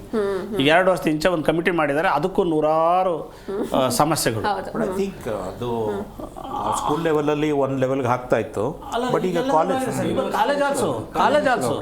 ಸೊ ಲಾಸ್ಟ್ ಇಯರ್ NEP ತರ್ತೀವಿ ಅಂತಂದ್ರೆ 2 ವರ್ಷದ ಇಂಚೆ 3 ವರ್ಷದ ಇಂಚೆ NEPನಲ್ಲಿ ಏನೋ ಅಗಾಧವಾದಂಥ ಡೆವಲಪ್ಮೆಂಟ್ಸನ್ನು ತರ್ತೀವಿ ಅಂದ್ರೆ ಅವ್ರ ಚಿಂತನೆ ಹೆಂಗಿತ್ತು ಅಂತಂದರೆ ಎಲ್ಲ bus stand railway station cancel ಮಾಡಿಬಿಟ್ರೆ ನಾವು ಏರ್ಪೋರ್ಟ್ ಮಾಡ್ತೀವಿ ಅಂತ. ಇರೋ ಬಸ್ಸಲ್ಲೇ ತಿರ್ಗಾಡಕ್ಕೆ ನಾವು ಒದ್ದಾಡ್ತಿದ್ವಿ, ಅಲ್ಲಾಡ್ಕೊಂತ ಹೋಗ್ತಾಯಿದ್ದ ಬಸ್ಸು, ನೀವು ಏರ್ಪೋರ್ಟ್ ಮಾಡ್ತೀನಿ ಅಂತಂದರೆ ವಿಶ್ವಾಸ ಹೋಗ್ಬಿಡುತ್ತೆ. ಸೊ ಅದು ಕೂಡ ಆಗಲಿಲ್ಲ. ಈಗ NEPನೂ ಪ್ರಾಪರ್ ಇಂಪ್ಲಿಮೆಂಟೇಷನ್ ಆಗಲಿಲ್ಲ, ಅದರಲ್ಲೂ ಸಾವಿರಾರು ಸಮಸ್ಯೆಗಳಿದ್ವು. ಸೊ ಈಗ ಡಿಗ್ರಿ ಕಾಲೇಜಸ್ ಯಾಕೆ ಹಳ್ಳ ಹಿಡಿದ್ವು ಅಂತಂದರೆ ದಿಸ್ ಇಸ್ ದ ರೀಸನ್. ಈಗ ಹೈಸ್ಕೂಲು ಪ್ರೈಮರಿ ಸ್ಕೂಲ್ಸಲ್ಲಿ ಸರ್ ಹೇಳಿದರು, ಬಟ್ ಅವ್ರಿಗೆ ಗೊತ್ತಿರಲಿ. ಒಂದು ಮಾಹಿತಿ ಹೇಳ್ತೀನಿ, ಇದೇ ವಾಹಿನಿನಲ್ಲಿ ಪ್ರಾರಂಭದಲ್ಲಿ ನಾನು ಇಲ್ಲೇ ಕುತ್ಕೊಂಡು ಮಾತಾಡ್ತಿರುವಾಗ 2,80,000 ಟೀಚರ್ ಪೋಸ್ಟ್ ಖಾಲಿ ಇತ್ತು. ಆಯ್ತಾ? ಕಳೆದ 2 ವರ್ಷದ ಇಂಚೆ 1,25,000 ಬಂತು. ತಗೊಳ್ಳಿಲ್ಲ ಯಾರನ್ನೂ, ಸ್ಕೂಲ್ ಮುಚ್ಕೊಂತ ಬಂದರು. ಆಯ್ತಾ? ಲಾಸ್ಟ್ ಇಯರ್ ನಾವು ನಿಮ್ಮಲ್ಲೇ ಮಾತಾಡ್ತಿರುವಾಗ 68,000 ಪೋಸ್ಟ್ ಇತ್ತು. ಓಕೆ, ನಾನೇ ಓಪನ್ ಆಗಿ ಗಲಾಟೆ ಮಾಡಿದ್ದೀನಿ, ಗೌರ್ಮೆಂಟ್ ಜೊತೆ ಜಗಳ ಮಾಡಿದ್ದೀನಿ. ಈಗ ಎಷ್ಟಿದೆ ಗೊತ್ತಾ? 1,400 ಪೋಸ್ಟ್ ಖಾಲಿ ಇದೆ. 1,400 ಪೋಸ್ಟ್. ಸರ್ ದುಃಖ ಏನು ಗೊತ್ತಾ? 49,000 ಸ್ಕೂಲ್ ಇದ್ದವು ತಗೊಂಬಂದ್ಬಿಟ್ಟು ಈಗ 25,000 26,000 ಸ್ಕೂಲಿಗೆ ತಗೊಂಬಂದಾರೆ. ಅಂದರೆ ಶಿಕ್ಷಣ ಕೊಡೋದಕ್ಕೆ 1% ಕೂಡ ಯಾವುದೇ ಸರ್ಕಾರ, ಕೇಂದ್ರ ಸರ್ಕಾರ ಇಲ್ಲಿ ರಾಜ್ಯ ಸರ್ಕಾರಕ್ಕೆ ಇಷ್ಟ ಇಲ್ಲ. ಇನ್ ದಿ ಸೆನ್ಸ್ ನಾವು ಅಲ್ಲಿ ಏನ್ ಮಾಡ್ತಾ ಇದೀವಿ ಅಂದ್ರೆ ನಮ್ಮಿಂದ ತೆಗೆದೆಲ್ಲ ಪ್ರೈವೇಟಿಗೆ ಕೊಡ್ತಾ ಇದೀವಿ. ಈ ಪ್ರೈವೇಟ್ನರಿಗೂ ಕೂಡ ಯಾರು ಅದಕ್ಕೆ ಒಂದು ರೂಲ್ಸ್ ಅಂಡ್ ರೆಗ್ಯುಲೇಷನ್ಸ್ ಅನ್ನ ಮಾಡಿಲ್ಲ. ನಾನು ಎಜುಕೇಶನ್ನೇ ಗೊತ್ತಿಲ್ಲದ್ರೆ ಅಪ್ಲಿಕೇಶನ್ ಹಾಕಿದ್ರು ನನಗೆ ಒಂದು ಸ್ಕೂಲ್ ಕೊಡ್ತಾರೆ. ಅವನೇನು ದುಡ್ಡು ಮಾಡೋದು. ನಾವೊಂದು ಉದಾಹರಣೆ ಹೇಳ್ತೀನಿ. ಒಂದು ಪ್ರತಿಷ್ಠಿತವಾದ ನಾವೆಲ್ಲರೂ ಈಗ ಯೂಸ್ ಮಾಡ್ತಾ ಇರೋದು, ಅದನ್ನ ಸ್ಟಾರ್ಟ್ ಮಾಡಿದವರು ಇಲ್ಲಿಟ್ರೇಟ್ಸು. ಬಟ್ ಅದನ್ನ ಸೇಲ್ ಮಾಡಿದ ಎಷ್ಟು ಗೊತ್ತಾ? 750 ಕೋಟಿಗೆ. ಇವತ್ತೊಂದು ಪ್ರತಿಷ್ಠಿತ ಕಂಪನಿ ಇದು ಮಾಡಿ ಅವ್ರು ಕ್ರಿಯೇಟ್ ಅಂದ್ರೆ ಅವರ ಒಂದು ನೇತೃತ್ವದಲ್ಲಿ ಕ್ರಿಯೇಟ್ ಮಾಡಿರೋ ಸಿಲೆಬಸ್ ಕಂಟೆಂಟ್ ಇಡೀ ದೇಶದಲ್ಲಿ ಓಡ್ತಾ ಇತ್ತು. ಎಲ್ಲ ಒಂದ್ ರೀತಿ ಬಿಸ್ನೆಸ್ ತರ ಆಗ್ತಾ ಇದೆ. ಇದು ಬದಲಾಗಬೇಕು. ಸ್ಟುಡಿಯೋಗೆ ಬಂದಿದ್ದಕ್ಕೆ thank you so much. Yes, ಒಂದ್ ಕಡೆ ಇಲ್ಲಿನ ಶಿಕ್ಷಣದ ಗುಣಮಟ್ಟಕ್ಕೆ ವಿದೇಶಿಗರು ಅಟ್ರಾಕ್ಟ್ ಆಗ್ತಾ ಇದ್ರೆ, ಇದರ ಜೊತೆಗೆ ಇಲ್ಲಿ ಹವಾಮಾನ ಹಾಗೆ ಇಲ್ಲಿ ಅವರಿಗೆ ಸಿಗ್ತಾ ಇರುವಂತಹ ಸೇಫ್ ಫೀಲಿಂಗ್ ಕೂಡ ಈ ಡೆವಲಪ್ಮೆಂಟ್ಗೆ ಮುಖ್ಯ ಕಾರಣ. ಇದೇ ರೀತಿ ಮುಂದುವರೆದ್ರೆ ಇನ್ನು ಕೆಲವೇ ವರ್ಷಗಳಲ್ಲಿ ನಮ್ಮ ಕರ್ನಾಟಕ ಗ್ಲೋಬಲ್ ಎಜುಕೇಶನ್ ಸೆಂಟರ್ ಆಗೋದ್ರಲ್ಲಿ ಯಾವುದೇ ಅನುಮಾನ ಇಲ್ಲ ಅಂತ ಹೇಳ್ತಾ ಇವತ್ತಿನ ಈ ಕಾರ್ಯಕ್ರಮವನ್ನು ಮುಗಿಸೋಣ. ನೋಡ್ತಾ ಇರಿ ಜೀ ಕನ್ನಡ ನ್ಯೂಸ್, ಸತ್ಯವೇ ಸುದ್ದಿಯ ಜೀವಾಳ.